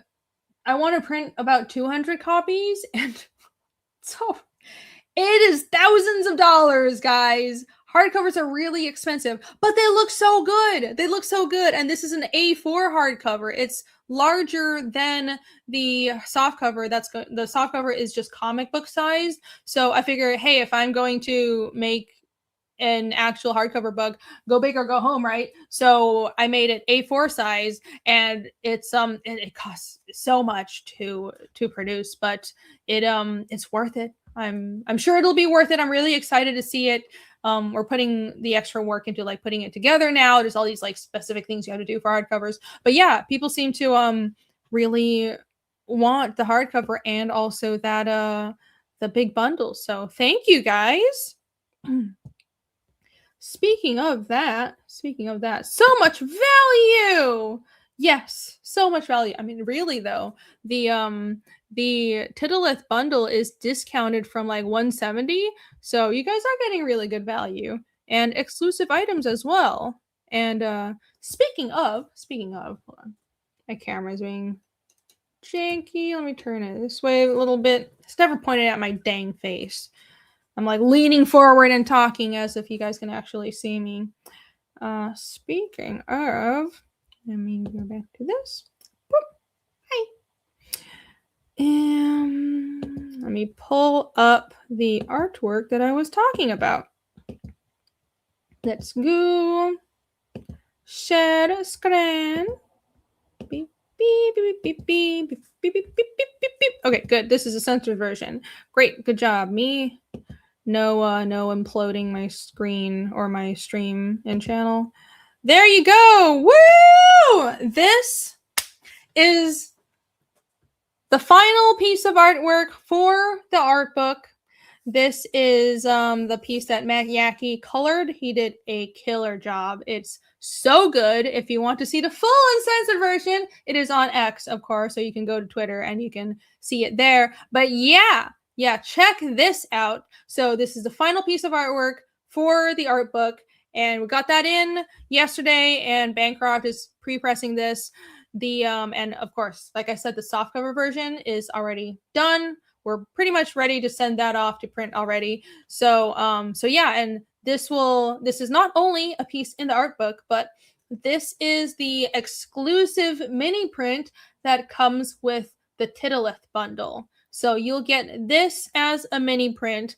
I think I'm going to go through a different printer that they can't do double-sided, but that's fine because this doesn't need to be double-sided, but they can print on like pearlescent paper. I think this will look really good on pearly, shiny paper. So I think the regular mini print, it'll be matte lamination, double-sided, but for this one, and by the way, what I mean by mini prints it's like cardstock. They're small, they're about the size of the book, so you can ship it with the book, because I hate having to fold things. I don't want to ship a paper poster and have to fold it to put it in someone's package, and it ruins the poster, so I don't want to do that. So I'd rather just make small cardstock prints that they're small, but they'll arrive in one piece, right? So anyways, this one will be a free mini print that you get with the Titolith bundle and nowhere else. I'm not offering it at a convention. You can't get it anywhere else.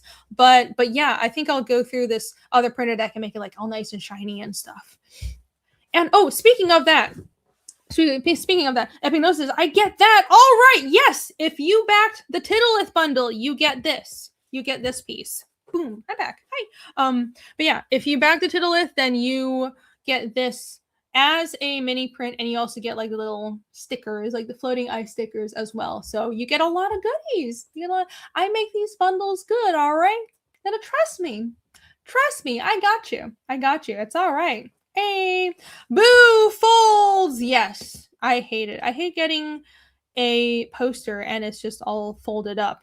I have gotten posters that are like really tightly rolled and then put in a box. So if I remember for Infinitale Chronicles by Chris Fisk, when I got his big box for his book, he had a poster that was a small poster, but it was bigger than the comic, and he just rolled it really tightly and put it like right along the side of the box.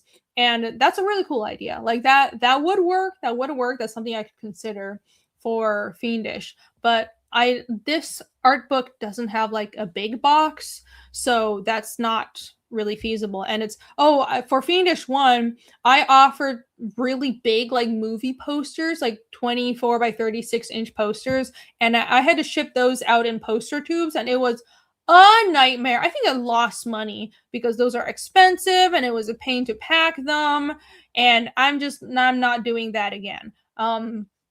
Yeah, maybe I can just offer them through like Printful. If I do offer large posters, I'll just link the campaign, the products to Printful, and I'll just have Printful fulfill them for me, so I don't have to do anything, because I'm not doing that again. I'm not rolling a bunch of posters into poster tubes and then finagling with the shipping, and it's such a pain in the butt. Ugh, I don't want to deal with it. Oh my gosh, tubes aren't cheap. No, they are not. They are not. I guess it's cold outside and I'm drawing. This is censorship! Technically it is. Oh no, that's true. I have betrayed myself. Well, I also want to keep a YouTube channel, so. And people, I assume people watching don't want to be fired at work for having boobs on screen. So that's fine. That's fine. To a certain level, I understand. We can't just all be lewd all over the place. That would not be a conducive society, would it? But also, don't take my damn art off of Instagram. It's so annoying. Ugh.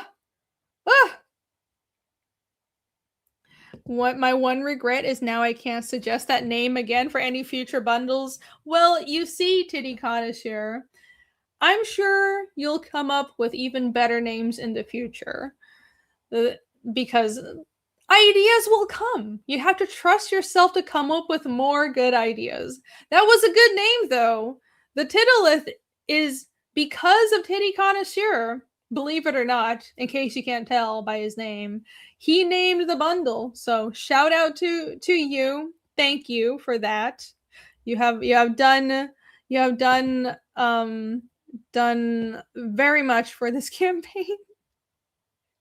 Thank you. But it's I know, I should just say it's educational. Like, anytime I draw boobs, I'm just gonna say it's for educational purposes. This is an anatomical drawing, so it should be allowed. Be lucky it was just our Fraggle lost his Instagram for less. Oh my god, that sucks. Holy shit. I am grateful.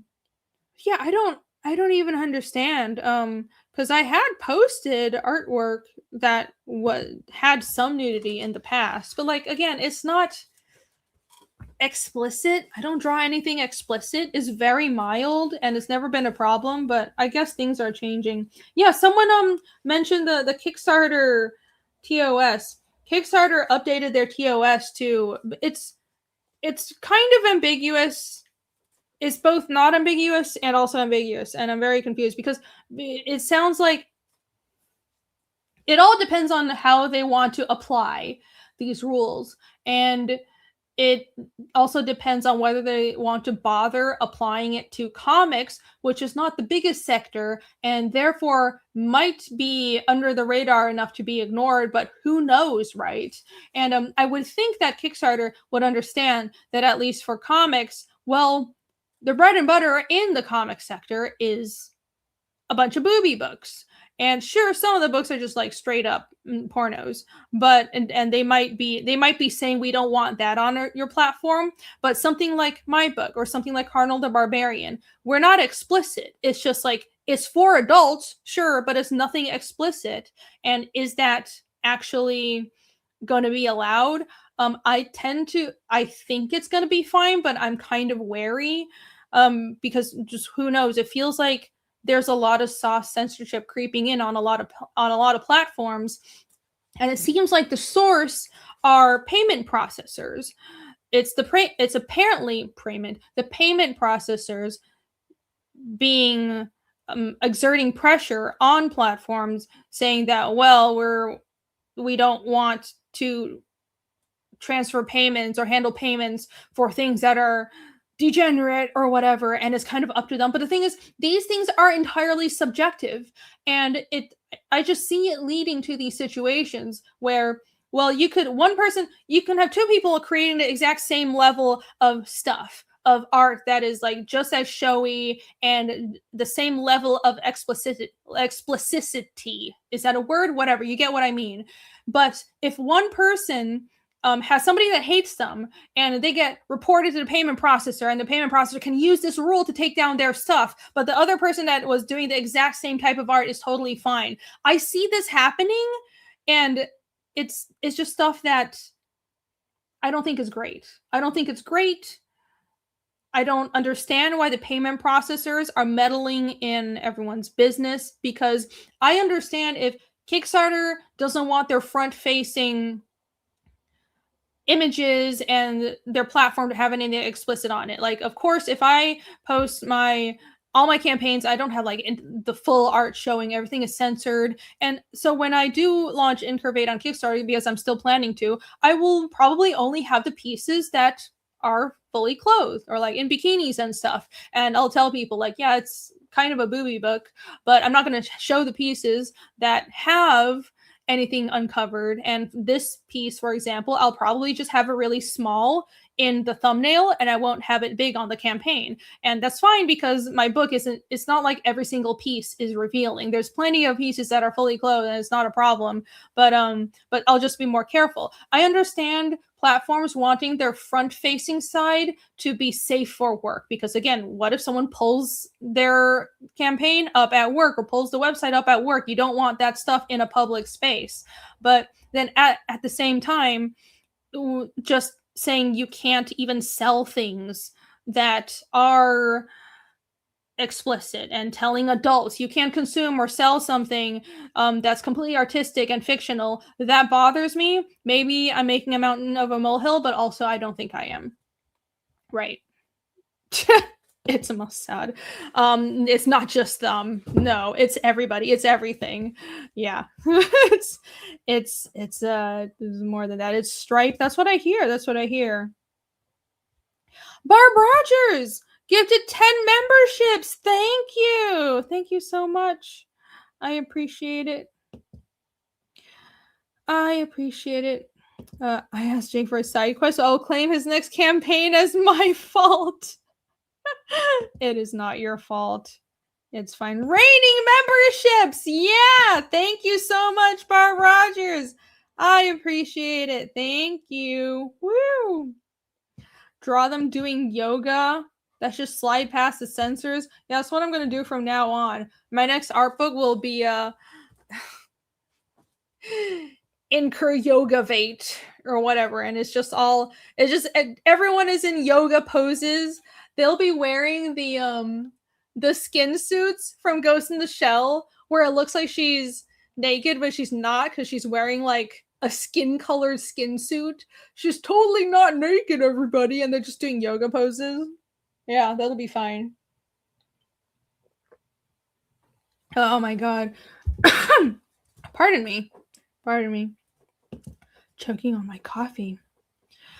But yeah. It's just annoying. This my ornery rebellious side just makes me want to push harder and do more art books like this. It's like, oh, you want to censor my art, but like, I don't know. It's I don't really get it. I like how the really pearl clutchy, like, art needs to be censored stuff. I think so much of it is very Western as well. As like I said before, there's the artwork being blurred out on X. That seems to be an EU thing. I haven't even seen that in the States, but in the States, there's definitely also people are sensitive to anything that is too explicit, and like I kind of get it, but also like violence is totally okay, but anything that just boobs aren't, but violence are, like, what? I don't really get it. I like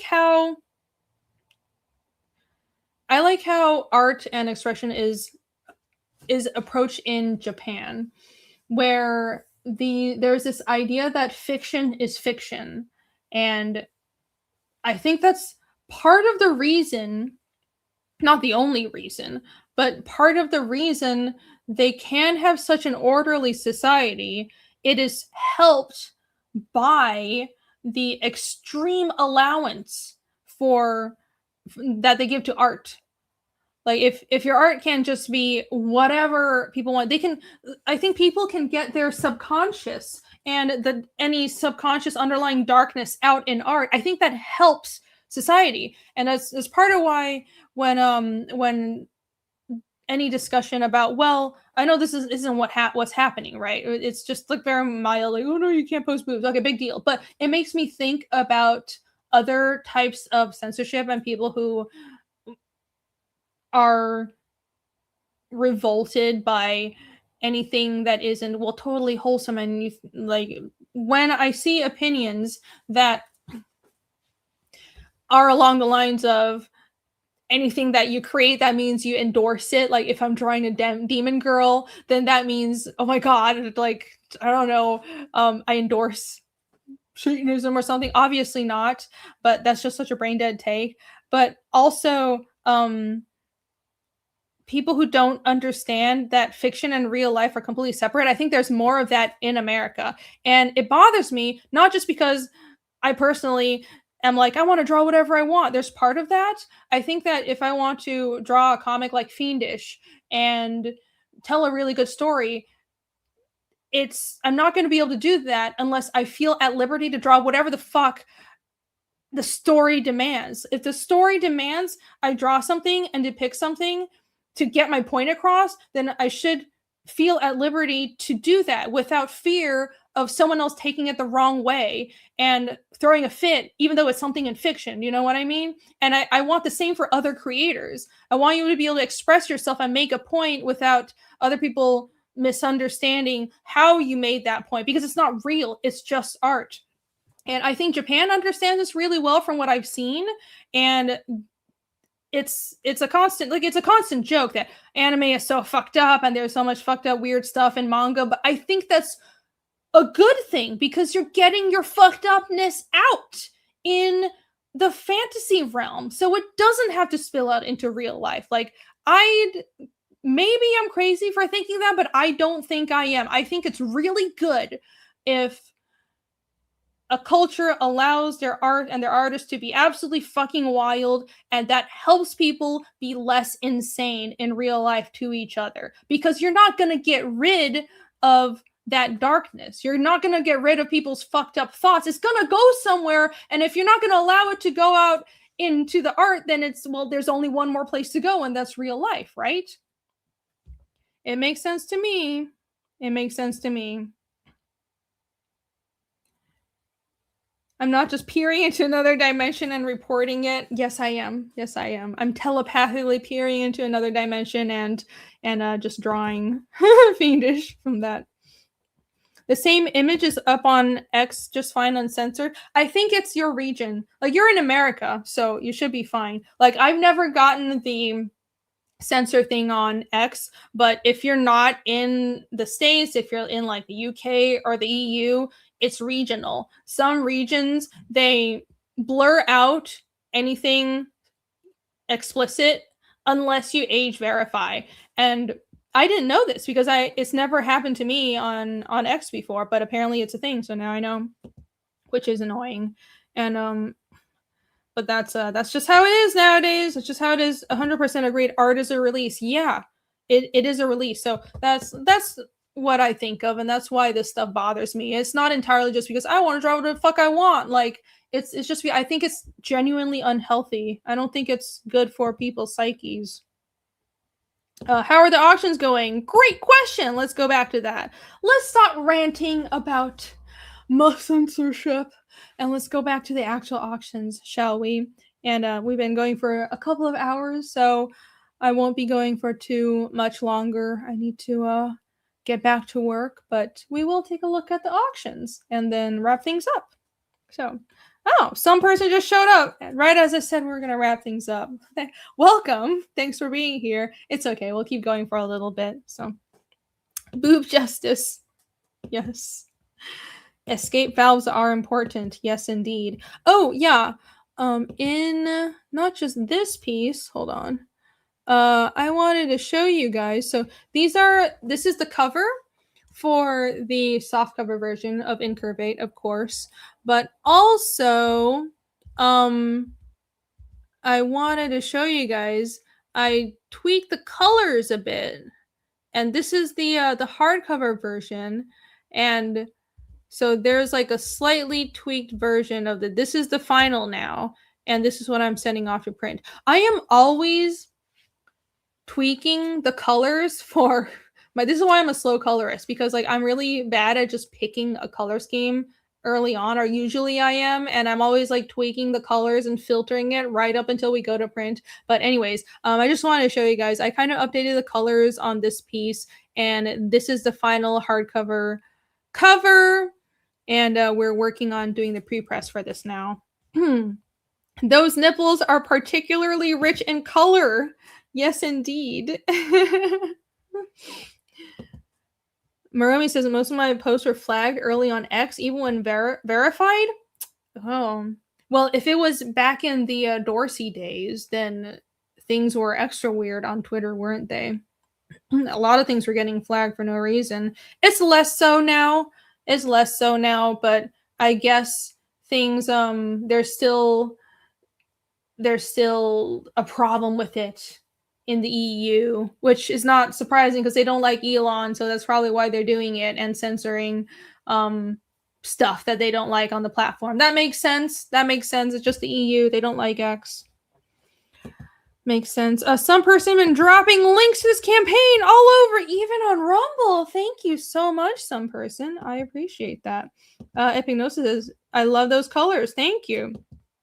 Yeah, so the hardcover, when I did the softcover edition first, so this is like the first version. This is the primary version of the cover, and I wanted to do a color shift for the hardcover. And this is what I came up with at first, and I think it looks fine, but I wasn't completely happy with it. So sometimes I just need to let a piece of artwork sit for like a week, especially with coloring, and then I'll come back to it and I'll be able to see like what I need to do. So I think this is nice. It looks richer. It's not just more saturated. I tweaked a bunch of other things and filtered it. But yeah, there you go. There's the final hardcover edition. The door knocker nips, yes. I didn't realize how many of those like door knockers I drew in the art book until I was going through the print files. Like, oh, I drew a lot of those. There's a Lara Croft, colored by Jake, who you all should go follow because he does a great work, and he also has another Cardinal book launching soon. Don't know when, but soon. It will be live soon on Kickstarter. So go follow Jake, Hyper Wizard, and go check out Cardinal the Barbarian. These are the other pieces in there. But yeah, plenty of bodacious ladies in this art book. I'm sure you guys would enjoy it. So back it now. While you can, it'll be closing tomorrow. All right, let's go back to the auctions. El auctiono. And share this. Thank you for the link. Yes, subscribe to Hyper Wizard. That channel, bunch of letters. Go to that link. Or just, you can search like Hyper Wizard, or I think he's Hyper Wiz Art on some platforms as well.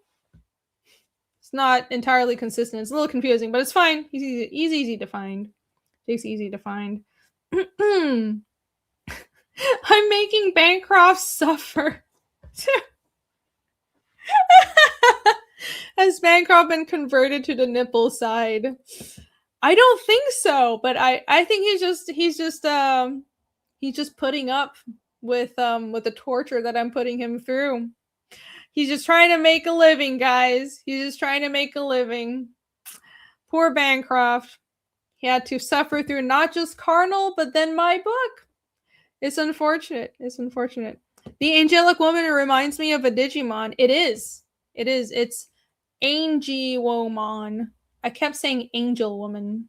It's not. Obviously, it's not. It's a Digimon, so it's Angie-Womon. Yeah. And the devil woman, that's the female. So in Digimon, apparently, I don't know Digimon, but apparently there's Angie-Womon, and then there's a demon version that's usually a guy, but there's a femme version of that character. So that's what I drew, and that's Devimon. So you have Angie-Womon and Devimon, and those are like, it's like a diptych. They're facing each other in the art book. So it is Digimon. Good eye. Do you see?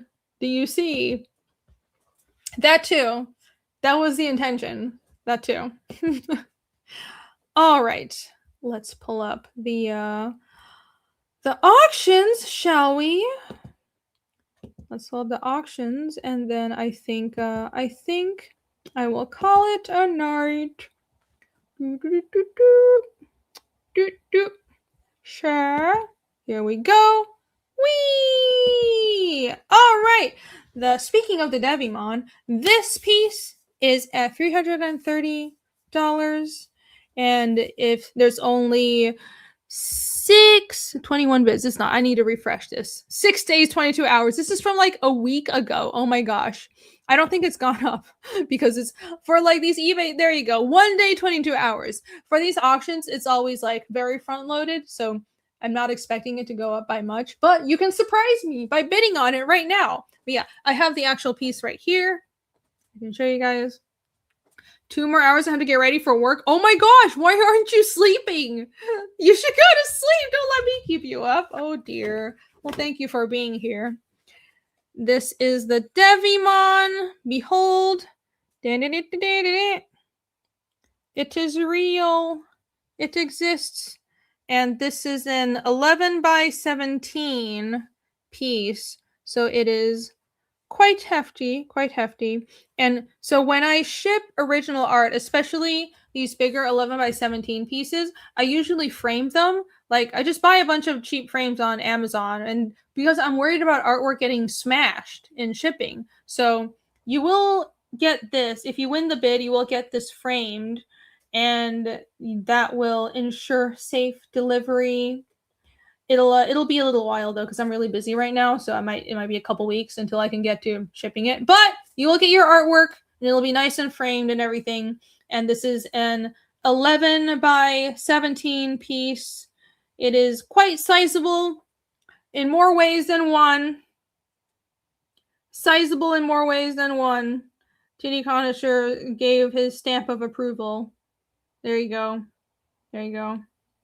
Da, da, da, da, da, da. If I had the money, it would be mine. I grew up on Digimon. Aw, well, thank you for being here. That is also support that I appreciate. So there you go. This is the Devimon piece for the art book. The Angelomon is already sold. That was a commission by Griever. So unfortunately, I can't sell them as a set. That would be very nice, but he already has that. So if you want that Angelomon, you're gonna have to beg Griever. He probably won't sell it, but well, but it is what it is. It is what it is. I appreciated that commission very much. Let's go back to the eBay auction. So there's the Devimon. And let's go back to the Braid Elf. Here we go. Also, 1 day, 21 hours. So these end tomorrow night, like 10, 11, and 12. I think I spaced them out to be. So it'll be Friday night. I'll do my Friday night stream and then close all of these out. That is the plan. I think that's what I'm going to do. And there's also the Shaman Girl. Shaman Girl! And all of these, well, both the Shaman Girl and the Braid Girl, they come with these extra little eye drawings. So I like to throw in little bonus pieces into my auctions if they reach a certain goal. It's kind of like stretch goals, but for auctions. So both the Shaman Girl and the Braid Girl, they've reached $100. So I said I throw these in. It's the wrong way. If they got to 100, so now you'll also get an little eye drawing each with these pieces. Aren't these cute? Hello, everybody. Back my art book now. Hi. Back my books. I bid on my auctions. Anyways, I'm an idiot and a child. So yeah, check these out. Panel breakers. Oh yeah, no, these don't. Right, these don't close tomorrow. These close Friday. I'm an idiot. I can't do math. Did I mention I can't do math? So these close Friday. Tomorrow is panel breakers. So I haven't been streaming a lot, so I'm all thrown off because I usually only stream Thursdays and Fridays. So yeah. Tomorrow is panel breakers. That's the INCURVATE closeout, and then Friday I'm closing out the art auctions. There you go. There you go. That's creepy. The eyes were creepy.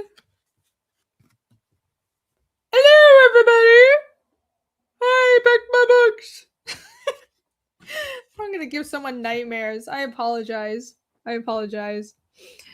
Your mouth says you can't do math, but your eyes say otherwise. Bancroft has been extra edgy recently, hasn't he? The anti-nippite who did a whole find the nipple stream when I went on his show, which I appreciate. That was exciting stuff. But yeah, Bancroft has been extra edgy. my eyes say otherwise. Yes, indeed. Well, my eyes lie. They lie. They also come with chubby swords. The chubby swords. No. If they reach 300, I would throw these in. So, hold on. Let me full screen myself. So the plan was if they reached 200, then which one goes with which one? I'm confused. I think this one goes with this. Hold on, let me check. Right, yeah. So this was if the piece reached $100. So now you get, because it did, we're at 200. You get both of these together. But I was going to throw in. I have these little hold on, these little chubby sword drawings.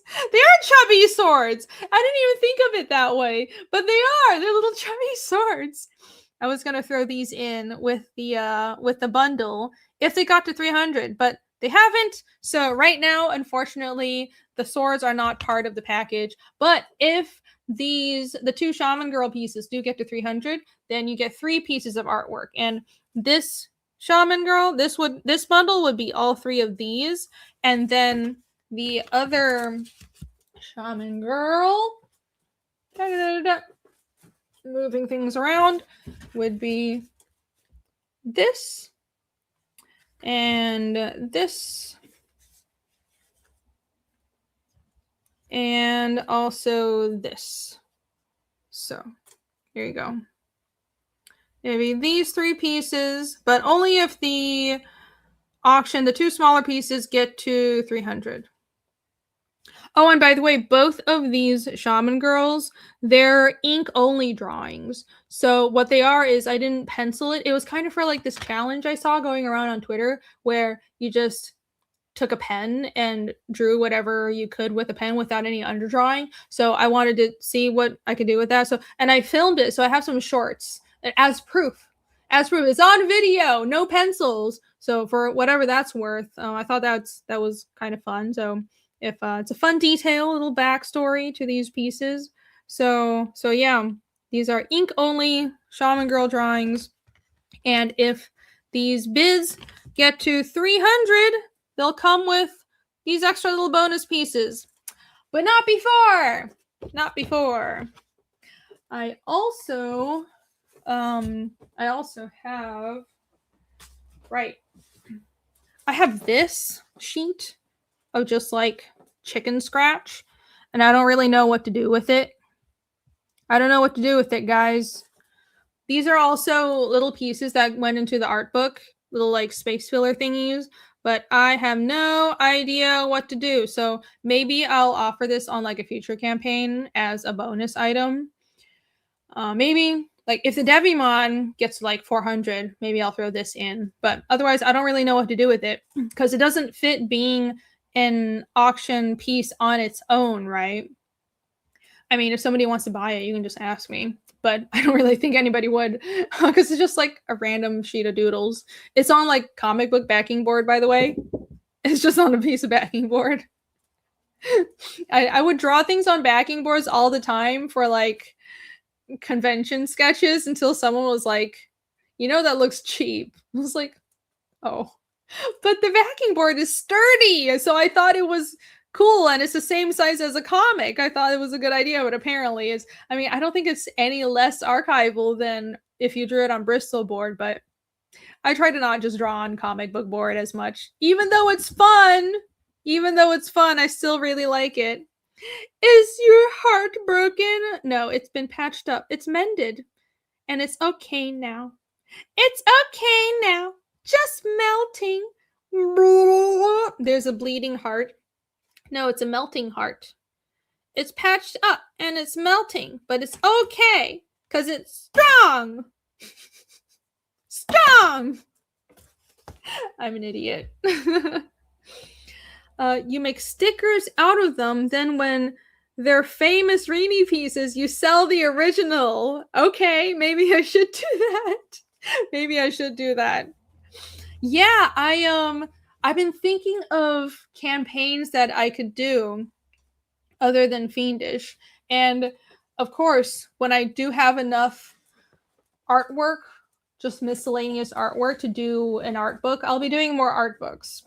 And I've already said that I think my next art book, maybe, no guarantees, but maybe it'll be a sci-fi themed book because this art book was like fantasy girls. So maybe the next one will be sci-fi girls and I can get back into drawing sci-fi, which I used to draw a lot of science fiction, but I don't anymore. And that would be fun to go back to. But we'll see. We'll see just what I feel like drawing. But yeah, those, it's not really possible to do more than one of those every like 5 years or so. That seems pretty average for like, because since regrowth was about 5 or 6 years worth of sketches, and regrowth was more of a sketchbook than a proper art book. It was a lot of like actual rough work in it, but INCURVATE is a proper art book. Everything in it is finished, polished. It's a really good looking book, guys. You guys are gonna love it. But it's an actual art book, not a sketchbook, and that was like 5 years worth of work. So it's just because like obviously most of my time is working on Fiendish, and there's a bunch of stuff that I do that doesn't go into the art book. So yeah, every 5 years or so, like I can do an art book. But yeah, I was thinking I can do stickers and pins as well. So maybe all of these little stickers, I can make these little like pieces that they're pretty much stickers, right? I can color them and I can do a sticker campaign, and also because I have like a bunch of other stickers that I made before as well, or I can make pins. And I was thinking, I have those like little emo girl drawings, emo kid drawings I did from years ago. I wanted to do a pin and comic strip campaign for those, but I don't know if there's an actual audience of that for that, right? I think people know the artwork because apparently it spread around quite a bit on the internet like years ago, but like I don't know if people would actually back a campaign of them. I actually made pin designs of them and I want to get them made next time I'm in Taiwan, but I just don't know, like maybe I should try it anyways. Maybe I should try it anyways. So those are my campaign ideas outside of just like Fiendish. So stickers, maybe I'll do something with like the little emo kids and just see how it goes. Yeah. Next art book, Venomized Family Circus comics. I don't know Family Circus comics. Let me pull up the campaign while I'm running my mouth so it's not, you guys have actually something to look at instead of just me. Instead of just my big mug. Brr. All right. Pew! Back to the campaign. Right. Tentacles in space. You know it. Just because it's in space doesn't mean there are no tentacles. I already drew little alien squid things. Like, it's just gonna get worse, guys. It's just gonna be the same exact thing, but they're giant squids in space. It's gonna be some Cthulhu shit. That's my version of drawing more sci-fi. So the next book is just gonna, don't worry, the tentacles are not going away. I'll find a way to incorporate them no matter what. Not going anywhere, sir. It's a Sunday comic strip. Okay, I think I've heard of it, but I'm not familiar. Oh, love face. Hello, KB. Put My Lovecraftian Nightmare on the back and sign and date it and auction it. This little piece. My Lovecraftian Nightmare, this little guy. Oh my god, I had such a nightmare about this little guy. Whatever shall I do? Look at him. Isn't he cute? He's so adorable. So cute. Ah! Absolutely adorable. Fun stuff. You got cool monsters, make stickers out of them. Yeah, I have a bunch of stickers lying around. So with Fiendish 1, I actually made a sticker sheet of just like chibi versions of the characters. And I think that was for everyone who backed the live campaign, got one of those sticker sheets. It's super old. I still have some of them lying around. But yeah, the thing is, like, I've been making merch and stuff for so long. I just have stuff. Like, I have old stickers and old prints and even old comics. Oh my gosh. Like, right, let me show you. This, I pulled this up last time. This was an old comic that I did. So, like, it's not like Fiendish is the first thing I've done. It's just the first thing I've done that anybody, you know, was mildly successful. That was an original thing. Like, this was an old comic from way back in the day. I think I drew this in 2016, and it's a silent comic that reads like this. It's just like, I was going through an experimental phase. This is definitely a really stupid way to make a comic because it reads like a calendar. And how do you flip the freaking pages? This is painful to read, but it's actually really thick paper. I think I wanted it to be extra fancy, so this is like 100-pound paper and everything. But yeah, I don't even know how many copies of this I have. It's really not much, but it flips vertically. It's a silent comic. It's two lovers that are trying to be together throughout like 5 lifetimes, but something horrible keeps happening to them and it keeps tearing them apart each time. Can you tell that I have a thing for really sad and depressing stories? And do you wonder why Fiendish reads the way it does and it's sad and depressing? Right, because that's what I've always liked to write. This is normal and healthy. Anyways, so yeah, this is something that I made years ago and just been lying around, but I have other stuff like this and I don't know what to do with it. But some of the stuff, I don't even want to sell it because I don't like the art anymore. To me, this is old crap and it's embarrassing and I don't want people to see it. But the fact is I have a lot of merch lying around and I have some stickers and stuff. Like, maybe I could just throw it all into a campaign and be like, yeah, just all stickers by Irene. Anybody can buy it if you care. Good art, dumb name. Apparently. So the name is because the name is obviously I like really simple one word titles, right? Like, just from years ago. Like, the first comic I did was called Droplet. Just so almost all of the comics I've made have been really simple titles, like Droplet, The Altar, I think Shaman Child, the webcomic I did and never really continued.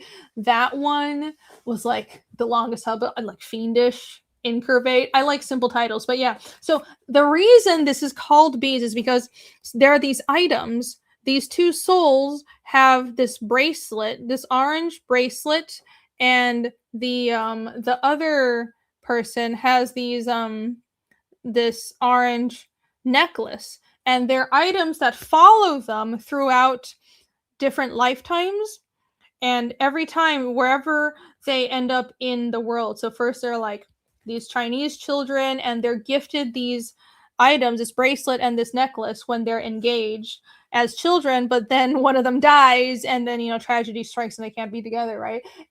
But then the next lifetime they're Indian. They're like an Indian couple and they have, like, you see the woman is wearing the bracelet as well. So no matter where they are in the world, those items kind of find them and follow them, but then tragedy strikes. But of course, at the end of the book, it's like a sweet thing, like, oh, they can be together. And so the modern version, the modern reincarnation of the one of the souls, she walks into this antique store, and I had a hell of a time drawing this. This was fun. I must have originals of this somewhere. I think they're in Taiwan. Yeah, because this is original art. I remember I drew this on actual paper. So she walks into this antique store and she finds the bracelet again, and she buys it, and of course she ends up meeting her like other half at the end, and now they're finally together. And see, he's wearing the necklace. So yeah, that's why it's called Beads. But of course people make jokes, oh, it's a sexual thing again. Like, of course, I keep walking into these situations. I don't think about leave it to me to always make unintended innuendos. I did not realize, but yes. Oh well. Wouldn't be me if there wasn't an unintended innuendo. And here are some of the pencils in the back. Yeah. Look at the pencils. I've always liked printing some process work and sketches in the back of the books. Slim Crow says, LMAO still looks good. This is such old art. This is so old. Like, it's okay, but I don't super... The faces look weird to me. Everything else but the faces are okay, but I hate how the faces look. Like, there's this weird thing I was doing with the brow ridge. I don't like how I drew faces back then. And like, I don't even know if I can bring myself to sell these again. So, but congratulations, anybody who does have a copy of that book. You have a thing that's technically a rare book. I don't know if it'll be worth anything, but there you go. You have this old random comic from way back in the day. She looks like me. That was unintentional, but that just happens. That happens with artists all the time. You just like accidentally draw a character that looks like you. I would never make innuendos. No, never. Bancroft doesn't do that. Spunk. Yes. Highlander anime has the same story, but more violent. Yeah, so the whole reincarnating lovers story, that's a pretty common trope in, I know, at least in Chinese storytelling. So it's like the Chinese, what the story that's often called the Chinese Romeo and Juliet is called Yang Sanbo Yu Zu Ying Tai, and it's the story of these lovers in ancient China where the woman wanted to be with the man, but she, he was like studying for state exams, which is a thing because the culture is very like scholastic and you study for these state exams. It goes, that whole like huge college exam thing that you see in Asia, that goes back to ancient times. The whole culture of you take a big test that determines your entire life trajectory, that goes back to dynastic times. But anyways, he was off studying, but like obviously women weren't allowed to go study and do all that stuff and join in on those tests because like, what are you doing? You're a woman, you can't read. But she wanted to be with him, so she masqueraded as a man and joined him in his studies. Anyway, some tragedy happened. I don't remember how it went, but they couldn't be together and they died. But in the end, they reincarnated as butterflies. Like, so it's really, really common. And half of the Chinese soap operas are, and you see this in music videos as well, it's lovers who couldn't be together in a past life, but now they're reincarnated and they can be together now. Or a modern person time slips and she wakes up in the body of an ancient woman, and then it's like she sees this guy she has a crush on with but 5 lifetimes ago, whatever. It's very common. My goal with making that comic was to show that I could tell a story completely visually and not need to use any text. So that was my goal. And it was part of like the samples I sent to Marvel and to people I knew in comics to be like, hey, do you have any work for me? Look, I can draw interiors. So that was my goal. A love story. Need more of them. Yeah. I was very like resistant to doing romance and fiendish, but then I realized that there was something there that was obviously a romance story, so I had to put it in there. So it's like blood and guts and like all kinds of fucked up shit. But then there's obviously a romance with Casimir and Ragna, and it's a very big part of the story, and I just need to show it more, and I need to actually work work on it. There's something good there. So yeah, it happened. The characters spoke on their own, and that's what manifested or whatever. That's what the story was calling for. You crazy Buddhist. You're crazy Buddhist. Well, I was raised Buddhist, or my family. Most of my family is Buddhist. Not my dad, but yeah. That's it's all over the place. That kind of story is all over the place in like Chinese storytelling. Romeo and Juliet meets Mulan. Yeah, a lot of cross-dressing in these old stories too. Mulan was like, obviously that was also cross-dressing. Funny story. I know I'm just rambling now, but funny fact, in the Mulan poem, which is the original story, nobody had a problem when she revealed herself as a woman. Like, that was something that Disney made up. So in the original story, I mean, I think realistically they would have had a problem with it because, like, it's ancient China. They're not like progressive, right? But in the poem, it was never said that anyone had a problem. And she actually went to war and came home, and no one found out that she was a woman until she came home. And then she got home, she changed, she got on her like feminine attire, and then came out to meet all her battle brothers, and they're like, oh my god, you're a woman. Like, no one found out until after the war. So it's totally different story, but I understand that Disney had to dramatize it. And like, realistically, it probably wouldn't have been that cool if somebody was like, you're a woman at war, it is not your place. You're a bleeding heart. I'm a bleeding heart. Yes. All right. I think there's room for a slave girl in that relationship. Oh my gosh. Well, who knows? Who knows? There's obviously there's a little bit of romance between Yomi and Iskul, but obviously that's difficult, right? Like, I felt like that would just be natural, but first of all, Iskul can't touch anybody, so that's a problem. But like, also Yomi's a dev, so there's like, it's kind of this, well, this can't go anywhere thing, but they do kind of like each other. I think you'll see more of that in chapter 3, but it just felt again like a very natural thing where their characters meet in this crisis situation, and they would rely on each other. That's their personality types. So that's kind of a subplot that I'm exploring. And it's funny because, like, I've always been very resistant to writing romance, but when I do write it, I think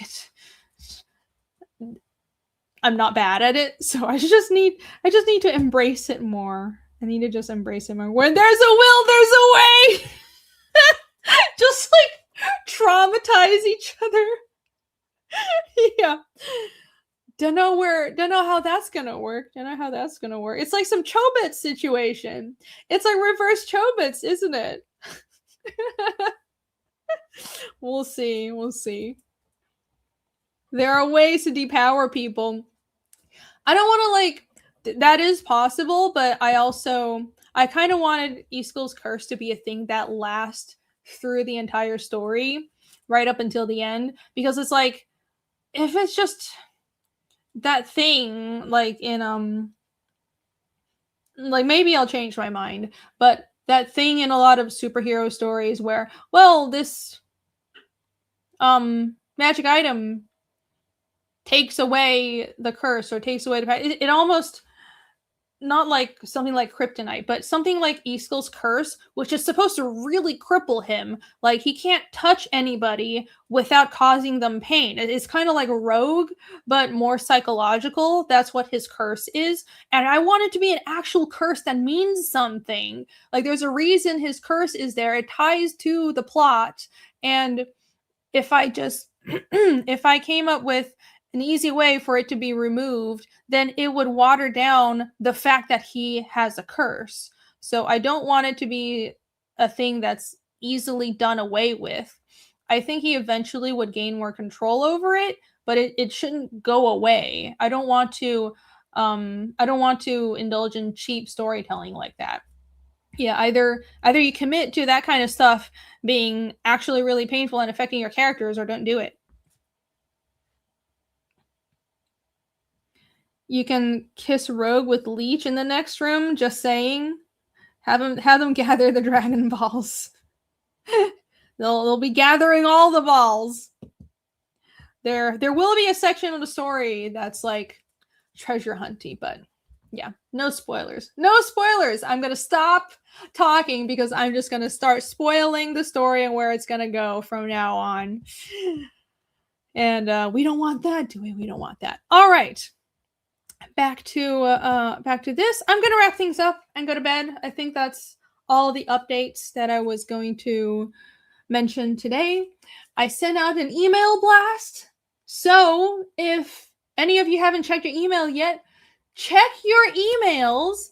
I have updates on, of course, INCURVATE closing, but also HeroesCon commissions. My HeroesCon commissions are open. If you have any requests, DM me right now so I can do them ahead of time and give you the art at the show. And also, I have new colored pages in from Nick. And because I felt like those pages are kind of spoilery, I am only sending them out to the email list, which is like a shit ton of people. But still, there's an email list exclusive preview of Fiendish with some new colored pages. So go check your emails. It shouldn't have gone to promotions or spam this time, but if you don't see it, it probably went to promotions or spam. So go double check all of your folders because there's a exclusive preview in there. There's new art and there's like a big overall update on everything. So go check your emails. All right. It's safe to refresh, says DM, says Snarky. What? Okay, I will refresh one more time. I'm trusting you. I have not looked at the campaign, but I will refresh it. I'm trusting you. I'm trusting chat. I'm trusting you, Snarky. So let's go. All right. Thanks for the stream, lol, and drank some beers. Well, I'm glad to hear that. I'm saving my drinking for tomorrow. I have my wine is sitting right over there. I will be drinking probably the whole thing on Panel Breakers tomorrow, and we shall see. All right. It's a trap. What? Someone says it's a trap. Is it a trap? Chat, tell me. Is this a trap? Am I going to be sad? Am I going to regret this? What should I do? What should I do? Who do I... Well, Snarky wouldn't lead me astray. Snarky wouldn't lead me astray, would he? I believe in you. All right, I will refresh the campaign. Let's go. Snarky, you've never lied to me. No. You're a real one. Yeah! 102! Thank you, guys. Thank you so much. Yes! Chat wouldn't lie to you. I don't know about that. Snarky wouldn't, but chat is sometimes you guys are a little evil, but that's okay. That's okay. I'm just saying though. You gotta be careful sometimes. It's all in good fun. Yay! 102 backers. Thank you guys so much. Oh, that's great. What a great way to wrap up the stream. All right. You guys rock. Thank you again. Check out INCURVATE on Fund My Comic. The campaign will be coming down tomorrow night on Panel Breakers. That'll be on my channel. So help us push this campaign even further. Let's see if we can get to 12K. That would be awesome. That would be absolutely wonderful. So let's see if we can push this even further before the campaign comes down, and there will be no in demand. You won't be able to get the bundles or anything after the campaign.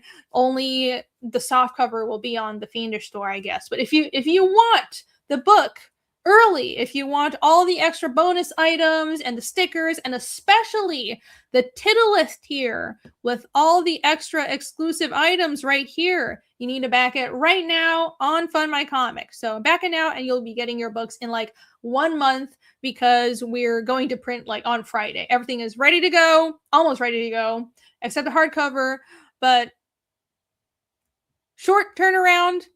That will be sent off to the printers very, very soon, and you'll be getting your books in like a month, because I want to have the books ready for Heroes. All right. Cheers. Cheers. Tell your enemies to grab a titty. Yes. Tell your enemies, tell your friends, tell your mama, tell everybody to grab a titty. I don't know about telling your mom. That might be a little weird, but, well, I don't know. To each their own.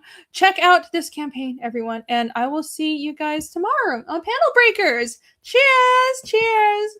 Peace out. Let me find a proper intro. Or outro, I mean. Which one should I go for? I will do this. No, this. Okay. All right, bye.